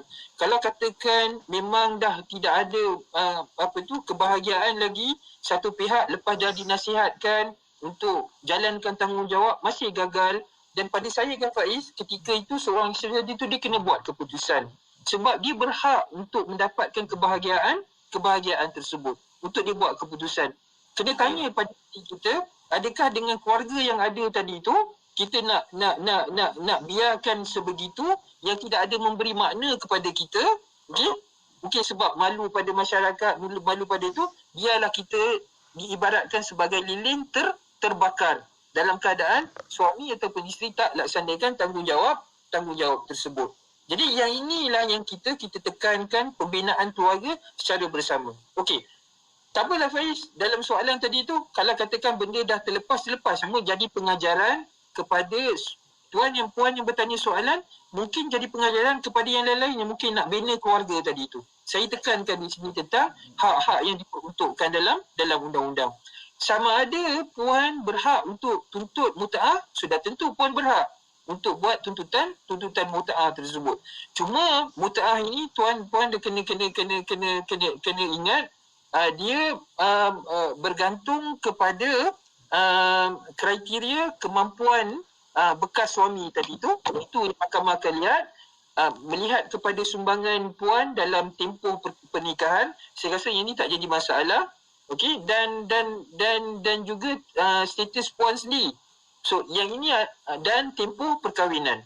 So jadi maknanya daripada sudut hukum dan daripada sudut undang-undang, puan memang berhak ke atas mut'ah tersebut. Cuma jumlah tadi itu akan ditentukan Faiz berdasarkan faktor yang saya sebutkan tadi. Yang kedua tentang hak okey, nafkah. Yang ini pun puan boleh mohon, sebab dalam peruntukan undang-undang tu memang jelas memberikan hak kepada seorang isteri tadi tu untuk memohon tunggakan nafkah. Cuma kan Faiz, sebab tu saya katakan dalam konteks nak menuntut hak ni, kita jangan tunggu lama-lama sebab kita tak tahu akan berlaku perubahan matan. Okey? Jadi kalau contohnya, betul lah dalam mahkamah syariah ni kita tak macam mahkamah sivil. Kita tak pakai limitation period.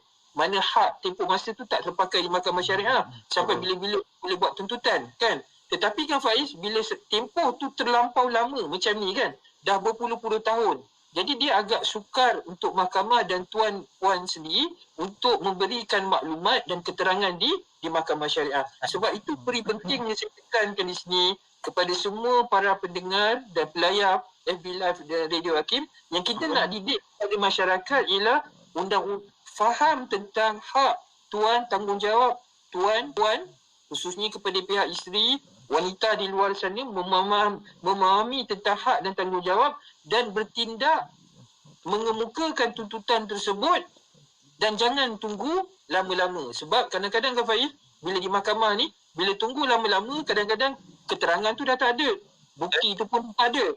Okey, jadi sedangkan mahkamah akan hanya buat keputusan berdasarkan keterangan dan juga pembuktian yang dikemukakan di mahkamah. Tetapi disebabkan oleh tuntutan tu dibuat untuk dalam tempoh masa yang lama, menyebabkan bukti itu dah hilang Faiz, dah tak ada, dah tak ingat dan sebagainya. Jadi bukarkan pihak mahkamah dan hakim tadi tu untuk membuat keputusan yang adil.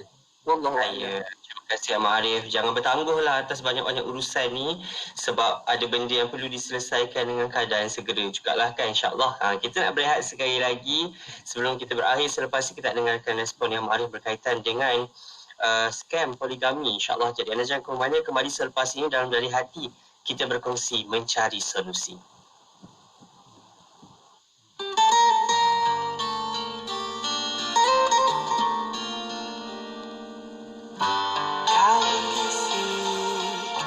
Kau memanggil, cuba menghadapku ke ruang fantasi.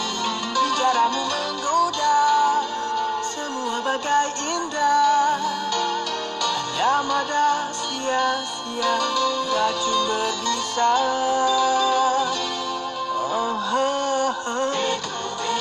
Begitu begini, persepsi di sana sini, cara dia dan cara mereka. Begitu begini, kontestasi di sana sini, kisah dia, cerita mereka, tak peduli benar atau dusta.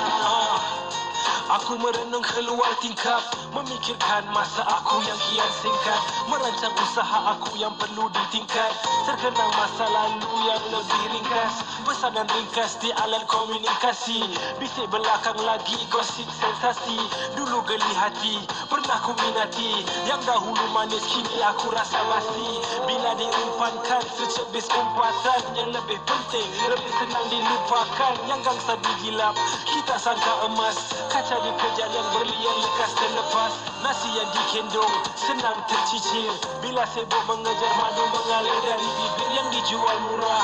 Untuk beli sepah, hingga tubuh ke bulut, rohani resah.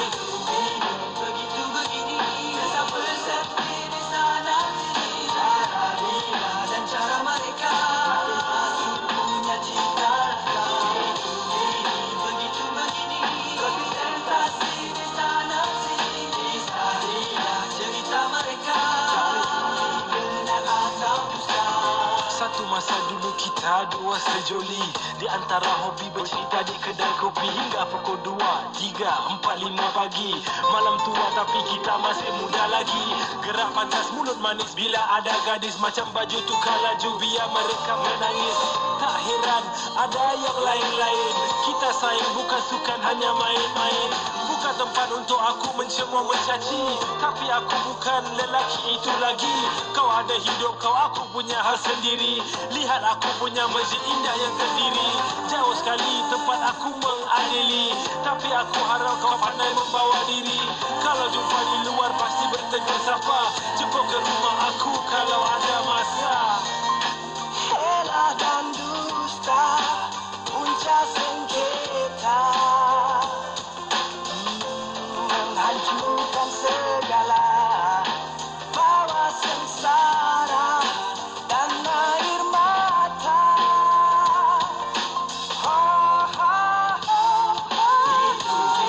Begitu begini, rasa persepsi di sana sini. Cara dia dan cara mereka masing-masing punya cita rasa. Begitu begini, kopi sensasi di sana sini. Kisah dia, cerita mereka, benar atau dusta. Begitu begini, rasa persepsi di sana sini. Cara dia dan cara mereka masing-masing punya cita rasa. Begitu begini, kopi sensasi di sana sini. Kisah dia, cerita mereka, benar atau dusta. Radio IKIM membawa kepada anda pengisian yang lebih mendalam di Warna Pagi bersama Haji Pian dan Hazwan. Fadil Ustaz Syarizan Daud Aturabi untuk motivasi pagi. Mari kita juga gunakan peluang ini untuk mantapkan. Terdapat juga lagu-lagu nasyid yang terbaik.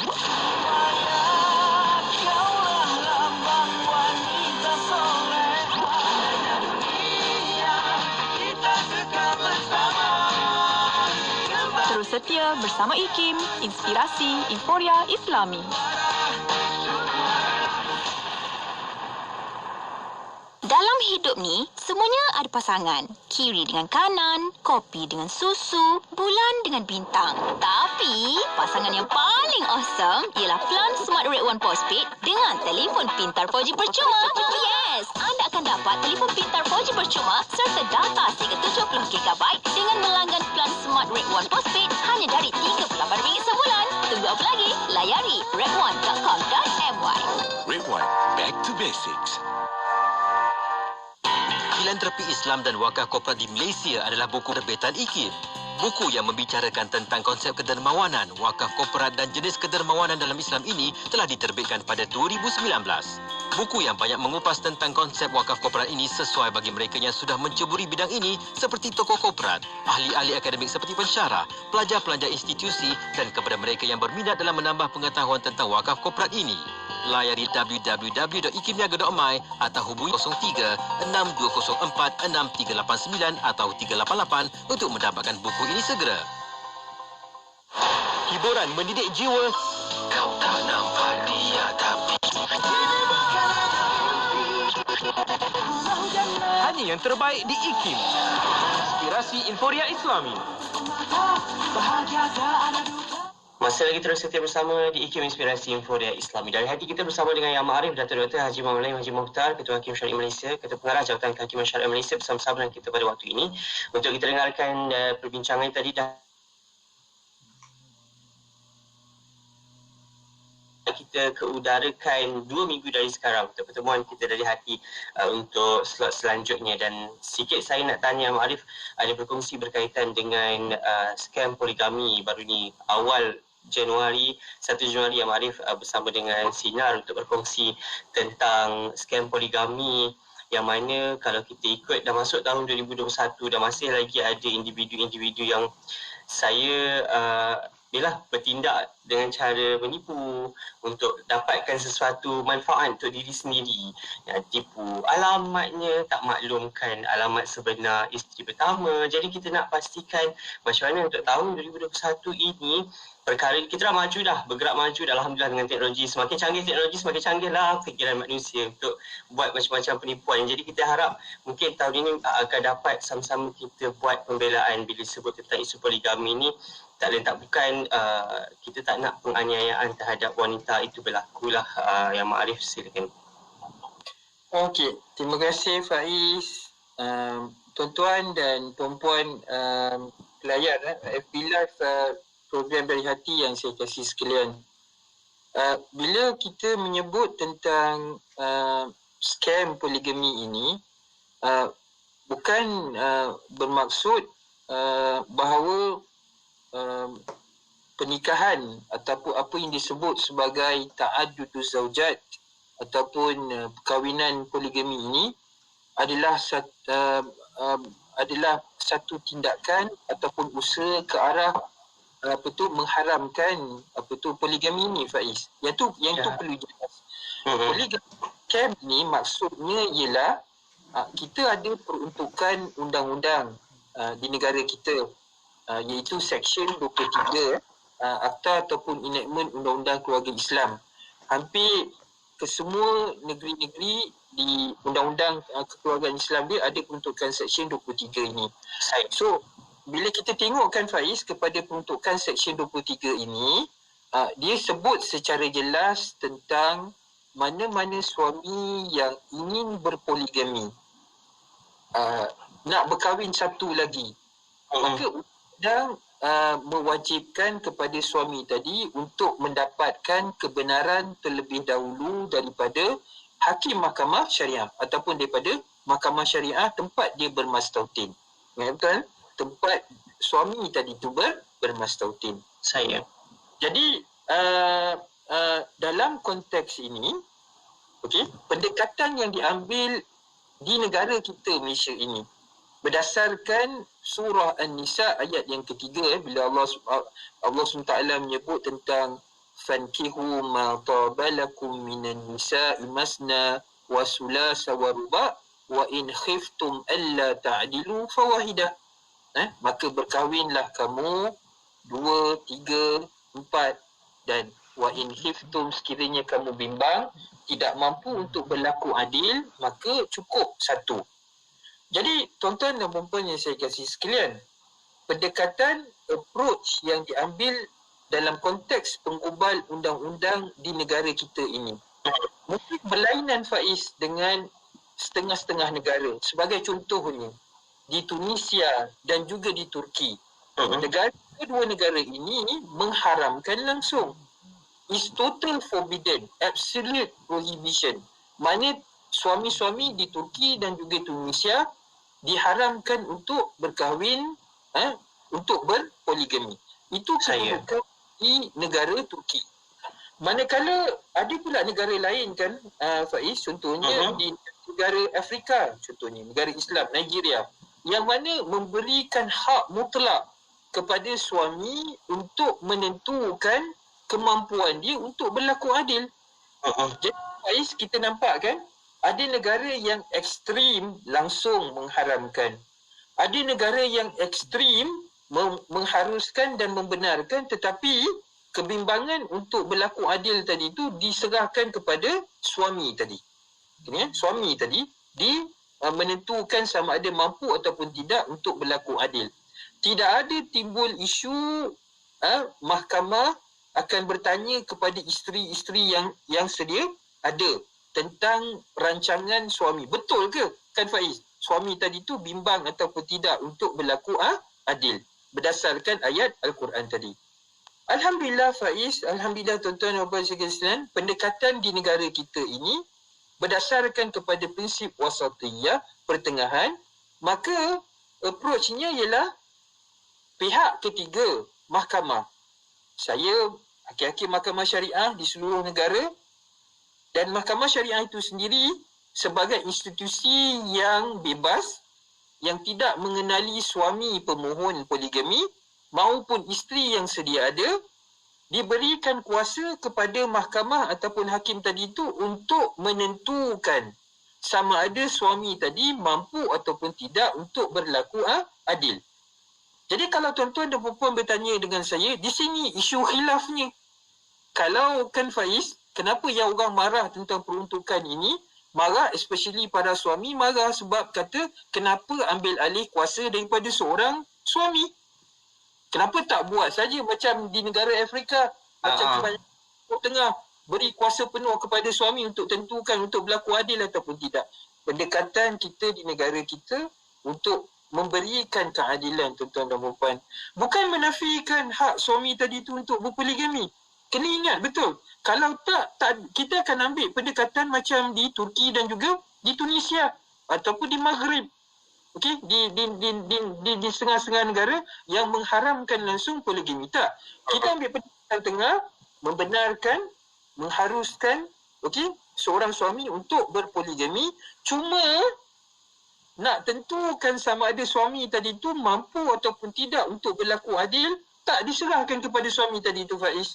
Sebab kalau nak diserahkan kepada suami, pada saya lah, tidak akan ada suami yang rasional fikirannya akan mengatakan yang dia tidak mampu untuk berlaku adil. Walaupun betul kan dia tidak ada kemampuan sekalipun Faiz, semua suami akan mengatakan yang dia mampu. Saya boleh. Saya boleh. Bukan Malaysia saja boleh. Saya pun boleh. Saya. Pendekatan Faiz yang diambil tadi itu oleh penggubal undang-undang di Malaysia. Maka dalam konteks inilah tuan-tuan dan puan, penggubal undang-undang telah meletakkan tanggungjawab itu kepada hakim-hakim mahkamah syariah. Saya dan juga semua ketua hakim dan juga hakim-hakim di negeri untuk membuat keputusan yang adil kepada mahkamah Faiz. Bila saya sebut hakim tadi tengah Faiz, dia termasuk semua staf-staf mahkamah. Sebab dia bukan mula daripada hakim saja tu Faiz. Dia libatkan kepada pendaftar mahkamah, bermula ianya didaftarkan. Jadi kena ingat bahawa yang terlibat ini juga adalah bila bukan hakim saja tetapi pembantu mahkamah dan juga staf-staf mahkamah. Untuk apa? Untuk membuat keputusan yang adil. Okey.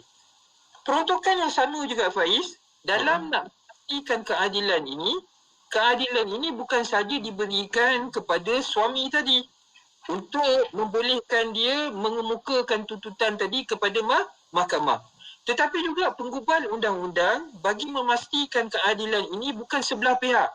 Maka dimasukkan Faiz dalam peruntukan sub 3 dan sub 4 Seksyen 23 tadi itu, apabila suami memfailkan tuntutan permohonan untuk kebenaran poligami tadi, mahkamah hendaklah menyerah sampaikan saman yang difail oleh suami tadi kan tu Faiz, kepada siapa? Kepada isteri sedia ada. Kepada siapa lagi kan Faiz? Kepada bakal isteri. Siapa lagi? Mahkamah perlu panggil wali kepada bakal isteri tadi. Okey. Kenapa kan Faiz dipanggil isteri yang sedia ada tadi tu? Kenapa peruntukan undang-undang mewajibkan isteri sedia ada tadi tu hadir ke mahkamah?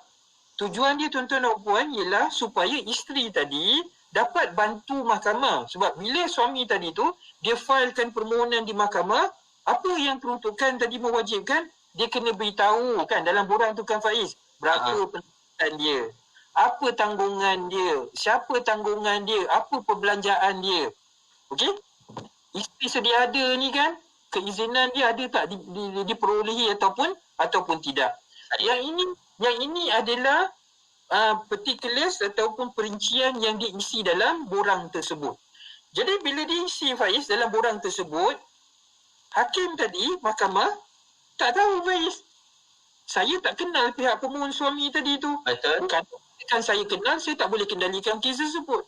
sebab ada interest di situ.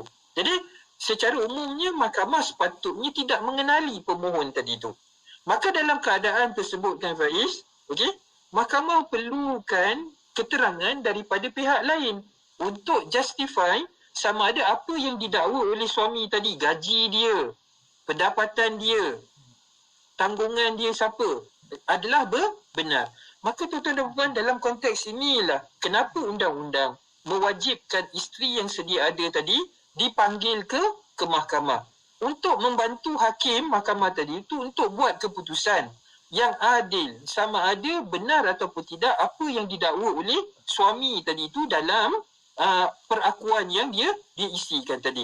Itu rasional dia tuan. Okey, bagi pihak bakal isteri pula, ramai kes yang kita tahu tuan-tuan dan puan, ramai wanita di luar sana yang bila dia berkahwin dengan Faiz, lelaki tu dakwa dia bujang. Bila dah kahwin kan Faiz, baru tahu rupanya itu suami orang. Jadi sebab itulah kenapa undang-undang tadi mewajibkan untuk mahkamah memanggil juga isteri yang sedia ada untuk hadir ke mahkamah. Supaya kan Faiz dia boleh buat keputusan. Dia boleh buat keputusan sama ada dia nak terima lelaki ni ataupun tidak. Sebab yang ni bukan bujang, yang ni adalah suami orang. Jadi tuan-tuan, itu rasional dia saya jelaskan di sini. Kenapa pengubahan undang-undang? Okey, pengubahan undang-undang bukan mahkamah. Hakim ni kita melaksanakan undang-undang. Pengubahan undang-undang ni adalah wakil-wakil rakyat yang kita lantik sama ada di parlimen ataupun di bawah Dewan Undangan Negeri. Jadi itu rasionalnya Faiz, kenapa dipanggil isteri dan bakal isteri. Maka dalam konteks inilah Faiz, saya katakan skam ini wujud. Kenapa saya kata skam ini wujud? Kan skam ini boleh wujud sebab dia kan Faiz, dia memberi ruang dan peluang. Kalau katakan seorang suami tadi, dia tidak mampu. Dia tidak mampu ataupun mungkin dia mampu, tetapi dia tak nak isteri ini tahu dia berkahwin poligami. Maka akan ada usaha Faiz. Akan ada tuan-tuan dan puan usaha untuk memalsukan. Apa yang dipalsukan? Yang pertama mungkin dipalsukan alamat isteri tadi. Yang kedua saya dah sebut tadi, isteri tadi itu perlu diserahkan dokumen tersebut. Jadi bila masa serahkan dokumen tersebut dengan Faiz, mungkin isteri tadi itu tak diserahkan dokumen tersebut. Ada tanda tangan akuan penerimaan, sedangkan tanda tangan akuan penerimaan tersebut bukan daripada isteri tersebut, daripada pihak lain. Jadi bila yang saya masukkan pihak lain ni Faiz, dia kemungkinan Faiz tak boleh kalau panjang sikit ni Faiz sebab jadi bila katakan isu penerimaan isteri sedia ada tadi, tuan-tuan dan puan, di situ yang kita katakan ruang dan peluang mungkin akan berlakunya skam ini. Skam ni maksudnya penipuan. Dalam bahasa mudah lah, Macau scam. Maknanya ada penipuan daripada sudut kewangan. Duit. Itu nama dia scam. Jadi dalam konteks poligami ni Faiz, bukan maknanya poligami itu haram. Bukan. Maknanya ada proses penipuan dalam tempoh, dalam nak mendapatkan kebenaran poligami daripada mahkamah saya. Sebab tu saya katakan isu scam ini boleh terlibat semua pihak Faiz. Di pihak mahkamah waliyazubillah, sebab tu saya buat pernyataan. Saya katakan kalau ada mana-mana staf mahkamah terlibat, sama ada hakimnya lah dan sebagainya, saya mengharapkan supaya ketua-ketua hakim ini melihat anak-anak buah di bawah dan kita sebut secara jelas Faiz, kalau ada mana-mana warga jabatan mahkamah syariah yang terlibat dalam skam ini, okey, kita akan ambil tindakan. Dan kita mengharapkan Faiz untuk pihak orang awam, khususnya pihak isteri, memaklumkan sekiranya mereka ni mendakwa berlaku skam, penipuan, pemalsuan yang saya sebutkan tadi itu. Sama ada oleh hakim ataupun bantu hakim ataupun mana-mana warga mahkamah, okey, dengan kerjasama suami ataupun mana-mana pihak ketiga di luar untuk mereka ni tampil ke membantu mahkamah buat siasatan dan kita ambil tindakan. Pihak mahkamah saya mengharapkan supaya kita hakim-hakim mahkamah syariah, kita kena jaga integriti kita kena jaga maruah kita untuk melaksanakan keadilan ini. Kalau kata kita bersekongkol dengan memastikan supaya isteri ini juga tidak dipanggil ke mahkamah wal-iyazubillah. Lagi memburukkan keadaan Faiz kalau kita menerima bayaran hasil daripada kita punya sekongkol tadi itu dengan pihak suami dan mana-mana pihak memastikan isteri tadi itu tidak adil, maka kita yang diberikan amanah untuk melaksanakan keadilan ini telah laksanakan satu perbuatan yang zalim, na'udzubillah. Yang ini kita harapkan tidak berlaku. Kalau ada berlaku, yang ini yang Faiz saya sebut, saya minta kerjasama daripada pihak isteri ataupun mana-mana pihak yang mengetahui. Nabi SAW menyebut, tuan-tuan dan puan-puan, man ra'a minkum munkaran falyughayyirhu biyadihi. Barang siapa yang melihatkan kemungkaran, orang kan Faiz dia kata, marah saya baca hadis sini, macam nak haramkan.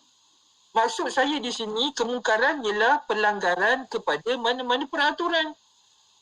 Kita ada undang-undang. Ati'ullah wa ati'ur rasul wa ulil amri minkum. Taat Allah, taat Rasul, taat kepada pemerintah. Kalau pemerintah dah penggubal undang-undang, dah buat satu peraturan, mewajibkan isteri tadi tu dipanggil ke mahkamah. Wajib kita laksanakan undang-undang tersebut. Jangan berlaku scam, jangan berlaku sebarang pemalsuan dokumen. Sebab dia akan menyebabkan keadilan kepada pihak isteri tadi. Sebab saya dah jelaskan daripada awal tadi Faiz, kenapa isteri tadi tu perlu dipanggil ke mahkamah. Selain daripada nak mendengar keterangan dia Faiz, sama ada suami tadi tu bercakap benar ataupun tidak, ialah untuk mahkamah keluarkan perintah berkaitan dengan nafkah isteri, berkaitan dengan nafkah anak-anak tadi.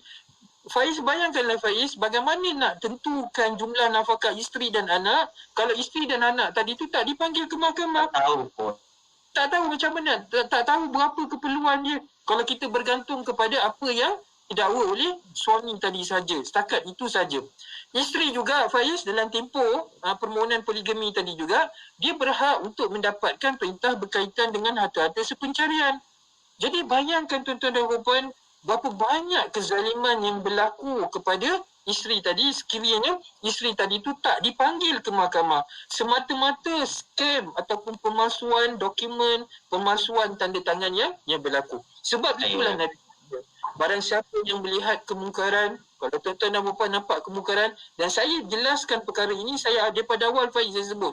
Maknanya mahkamah ada kemungkinan, bukan saya kata hakim-hakim saya ataupun terlibat, tak. Ruang tu mungkin ada. Jadi kita kena jaga. Saya kena sentiasa mengingatkan, ketua-ketua hakim syar'i negeri-negeri kena mengingatkan warga kerja mahkamah supaya jaga diri kita supaya tak kita langgar benda ni. Kita janganlah Faiz kan, terlibat sama sekali kata, alah benda ni benar harus diterima syarat. Kita hakim, kita mahkamah, bukankah tugas kita ialah untuk menegakkan peraturan yang telah digubal? Itu undang-undang wajib. Kita dah ambil undertaking, sumpah kita ialah untuk melaksanakan setiap undang-undang yang dilaksanakan di negeri-negeri. Jadi kita tak boleh bersekongkol dengan mana-mana pihak. Hanya atas nama apa tak Faiz? Poligami ni hak suami. Jadi boleh scam, boleh palsu, boleh apa. Sebab kita kenapa ni nak buat benda yang haram, nak buat benda yang jihad untuk buat benda yang baik. Tuan-tuan dan puan-puan, saya disebut sekali lagi, scam dalam apa bentuk adalah merupakan satu kemungkaran. Sesiapa yang memudahkan, Nabi dah sebut, Faiz jelas, adal ala khair kafa'ilihi. Orang yang menunjuk ke arah kebaikan, dia akan dapat pahala sama dengan orang yang buat kebaikan tersebut. Begitu juga Faiz, kalau orang yang menunjuk, memudahkan ke arah pelakuan kemungkaran, maka dosa dia pun sama saja dengan orang yang melakukan pemalsuan dan tersebut. Wayazubillah. Yang tu saya kena jagalah Faiz di tingkat mahkamah. Dan bila saya sebutkan Faiz, benda ni juga boleh libatkan suami. Boleh libatkan pembantu, peguam-peguam syar'i juga mungkin boleh terlibat dalam isu pemalsuan ni. Jangan kata mahkamah je tak, banyak berlaku siasatan, banyak melibatkan ialah luar. Suami tadi tu palsukan dokumen, palsukan alamat isteri, tak ada libatkan mahkamah pun. Kalau katakan hukum syar'i Faiz, kemudian na'udzubillah ada peguam mungkin yang menasihatkan kepada anak guam suami tadi tu supaya beri alamat yang palsu. Kalau tuan nak mudah sekali kan buat cara ni. Ataupun guam kata nasihat kepada pihak ni kata, okey kalau tak nak ikut undang-undang ni ada, kan? Kita pergi jumpa sindiket, buat tumbuh sindiket untuk mewujudkan perkahwinan poligami ni secara sindiket. the bottom line dia tuan-tuan dan puan, hujung-hujung pada saya ialah ni, fulus. Duit. Sindiket ni, kan Faiz, tak ada je dibuat atas nama free, FOC. Tak ada Faiz. Kan?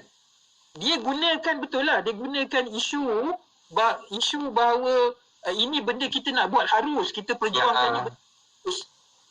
Cuba kita tanya tuan-tuan dan puan, those yang terlibat dalam isu scam dan isu sindiket ni, muhasabah diri.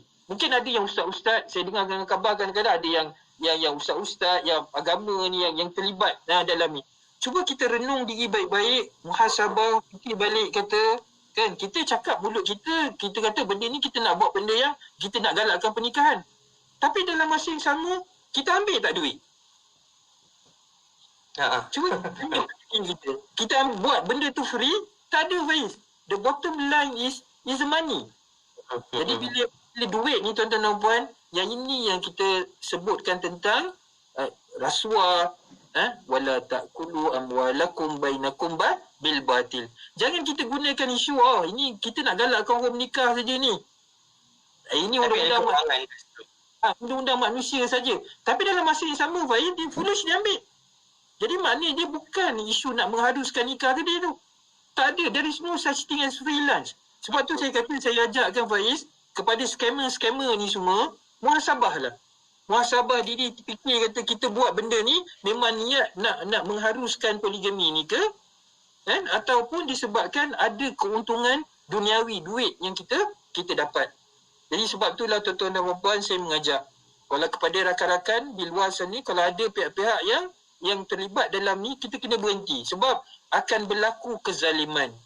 Akan berlaku kezaliman khususnya kepada isteri-isteri dan anak-anak yang sedia ada disebabkan perbuatan kita tadi itu. Betul. Kullu bni Adam khata'un Faiz. Setiap anak Adam itu melakukan kesilapan. Okey? Wa khairul khata'ina tawwabun. Sebaik-baik mereka yang melakukan kesilapan tadi itu adalah mereka yang taubat kembali. Jadi saya mengajak tuan-tuan dan tuan-tuan yang perempuan yang mungkin terlibat dalam isu scammer. Mereka-mereka yang terlibat dalam sindiket perkahwinan ni, syndicated marriage ni, untuk kembali dan muhasabah diri balik. Kullukum ra'in. Setiap kamu adalah orang yang bertanggungjawab. Wa kullukum mas'ulun an ra'iyatihi. Dan setiap seorang daripada kamu akan bertanggungjawab di hadapan Allah SWT. Jadi muhasabah, jangan gunakan isu agama nak mudahkan tadi itu, sehingga menyebabkan kezaliman kepada pihak yang lain, khususnya para isteri-isteri yang sedia ada dan dengan anak-anak. Dan yang paling menyedihkan tuan-tuan dan puan, disebabkan perbuatan kita itu meruntuhkan institusi keluarga yang mungkin yang telah dibina berpuluh-puluh tahun. Wallahu a'lam. InsyaAllah kita harapkan supaya tahun 2021 ni macam yang Faiz sebut tadi tu, dengan pengenalan awal berkaitan dengan scam poligami ni, maka kita harapkan supaya kita akan dapat bina institusi keluarga ini berdasarkan apa yang selalu saya sebutkan, supaya kan tuan-tuan dan puan, kita sebut kita bukan saja nak mematuhi dalam bab perkahwinan ni, mematuhi hukum, rukun-rukun pernikahan, tetapi dalam masa yang sama juga Faiz, kita nak ajak rakan-rakan kita, pendengar kita di luar sana untuk sampaikan di luar sana bahawa kita nak lahirkan masyarakat Islam, suami isteri ataupun bakal suami dan bakal isteri, ataupun suami yang nak melaksanakan poligami yang bukan saja mematuhi hukum Islam tetapi juga mematuhi peraturan-peraturan dan undang-undang yang telah digubal oleh penggubal undang-undang. Wallahu a'lam. Saya minta maaf mungkin ada perkara yang itu kan pada itu dan tidak ada dan tidak adalah untuk saya berikan pencerahan berkaitan dengan scam dalam poligami ini. Wallahu a'lam. Terima kasih banyak Yang Ma'arif, penjelasan yang begitu baik berkaitan dengan scam poligami. Yang Ma'arif pesan sekali lagi tadi, bukan nak mengharamkan poligami, tidak, tapi kita nak pastikan ketelusan, kejujuran semua orang yang terlibat sama dalam isu poligami ini. InsyaAllah semoga akhirnya dapat kita wujudkan sebuah keluarga, InsyaAllah. Sekali lagi, terima kasih banyak Yang Ma'arif untuk kesempatan waktu kita bersiaran pada malam ini untuk Dari Hati. InsyaAllah kita jumpa 2 minggu dari sekarang, InsyaAllah. Dan kalau ada soalan-soalan seperti yang Mak Arif sebutkan tadi, dah kita buka ruang berkaitan dengan skam poligami ini. Kalau adalah anda yang terlibat sama dengan perkara ini yang menjadi mangsa dan sebagainya, kemukakan soalan-soalan anda bersama kami. Untuk segmen Dari Hati, insyaAllah kita bantu apa yang kami mampu untuk kita rungkaikan persoalan dan permasalahan anda. InsyaAllah, terima kasih banyak yang Mak Arif. Jumpa lagi insyaAllah. Terima kasih Pak Is. Baik. Assalamualaikum. Waalaikumsalam warahmatullahi taala wabarakatuh. Buat anda rakan-rakan saya, teruskan setia bersama kami, jadikan IKIM teman anda. Untuk Dari Hati, jumpa lagi 2 minggu lagi sekarang untuk bersama dengan Yang Mak Arif dan juga Prof. Datuk. Minggu depan kita bersama dengan Bahagia Tuan Haji Ibrahim Hussein. Untuk itu, Dari Hati kembali Jumaat 9 malam di IKIM. Inspirasi Inforia Islami. Sentiasa bersama berkongsi info terkini. Pastinya di IKIM. Inspirasi Inforia Islami. Kepada warga negara Malaysia yang berkelaikan, anda dijemput untuk mengisi kekosongan jawatan sebagai juruaudit atau ketua pegawai unit audit dalam grade W48 di Institut Kefahaman Islam Malaysia. Berumur tidak kurang daripada 35 tahun, memiliki ijazah sarjana muda kepujian perakaunan yang diiktiraf oleh IKIM daripada universiti-universiti awam atau kelaikan yang diiktiraf setaraf dengannya, serta berdaftar dengan Ahli Institut Accountant Malaysia MIA. Antara bidang dan tanggungjawab merancang dan melaksanakan audit di IKIM dengan menyediakan pelan audit tahunan merangkumi audit pengurusan, kewangan, prestasi dan pengauditan khas yang ditetapkan oleh Jawatan Kuasa Akaun dan Audit dan Lembaga Pengarah IKIM. Kemukakan permohonan anda kepada Unit Modal Insan atau hubungi 03-6204-6374. Tarikh tutup permohonan sebelum atau pada 22 Januari 2021. Bang, ni campur ni satu lagi berapa bang? Okey, kejap. Ni harga dia. Murahnya bang. Pakej combo kembali lagi. Tempas sekarang sementara masih ada. Hubungi 012-686-9236 atau 017-345-2564. Tertakluk pada terma dan syarat. Tarikh tutup permohonan iklan adalah setiap 16 hari bulan pada setiap bulan. Radio IKIM membawa kepada anda lagu-lagu ketuhanan terbaik. Semoga kita setia berdua hingga ke jannah. Tuhan sembuhkanlah jiwa-jiwa yang aku takut. IKIM memberi anda lagu-lagu ketuhanan yang mengusik jiwa. IKIM, inspirasi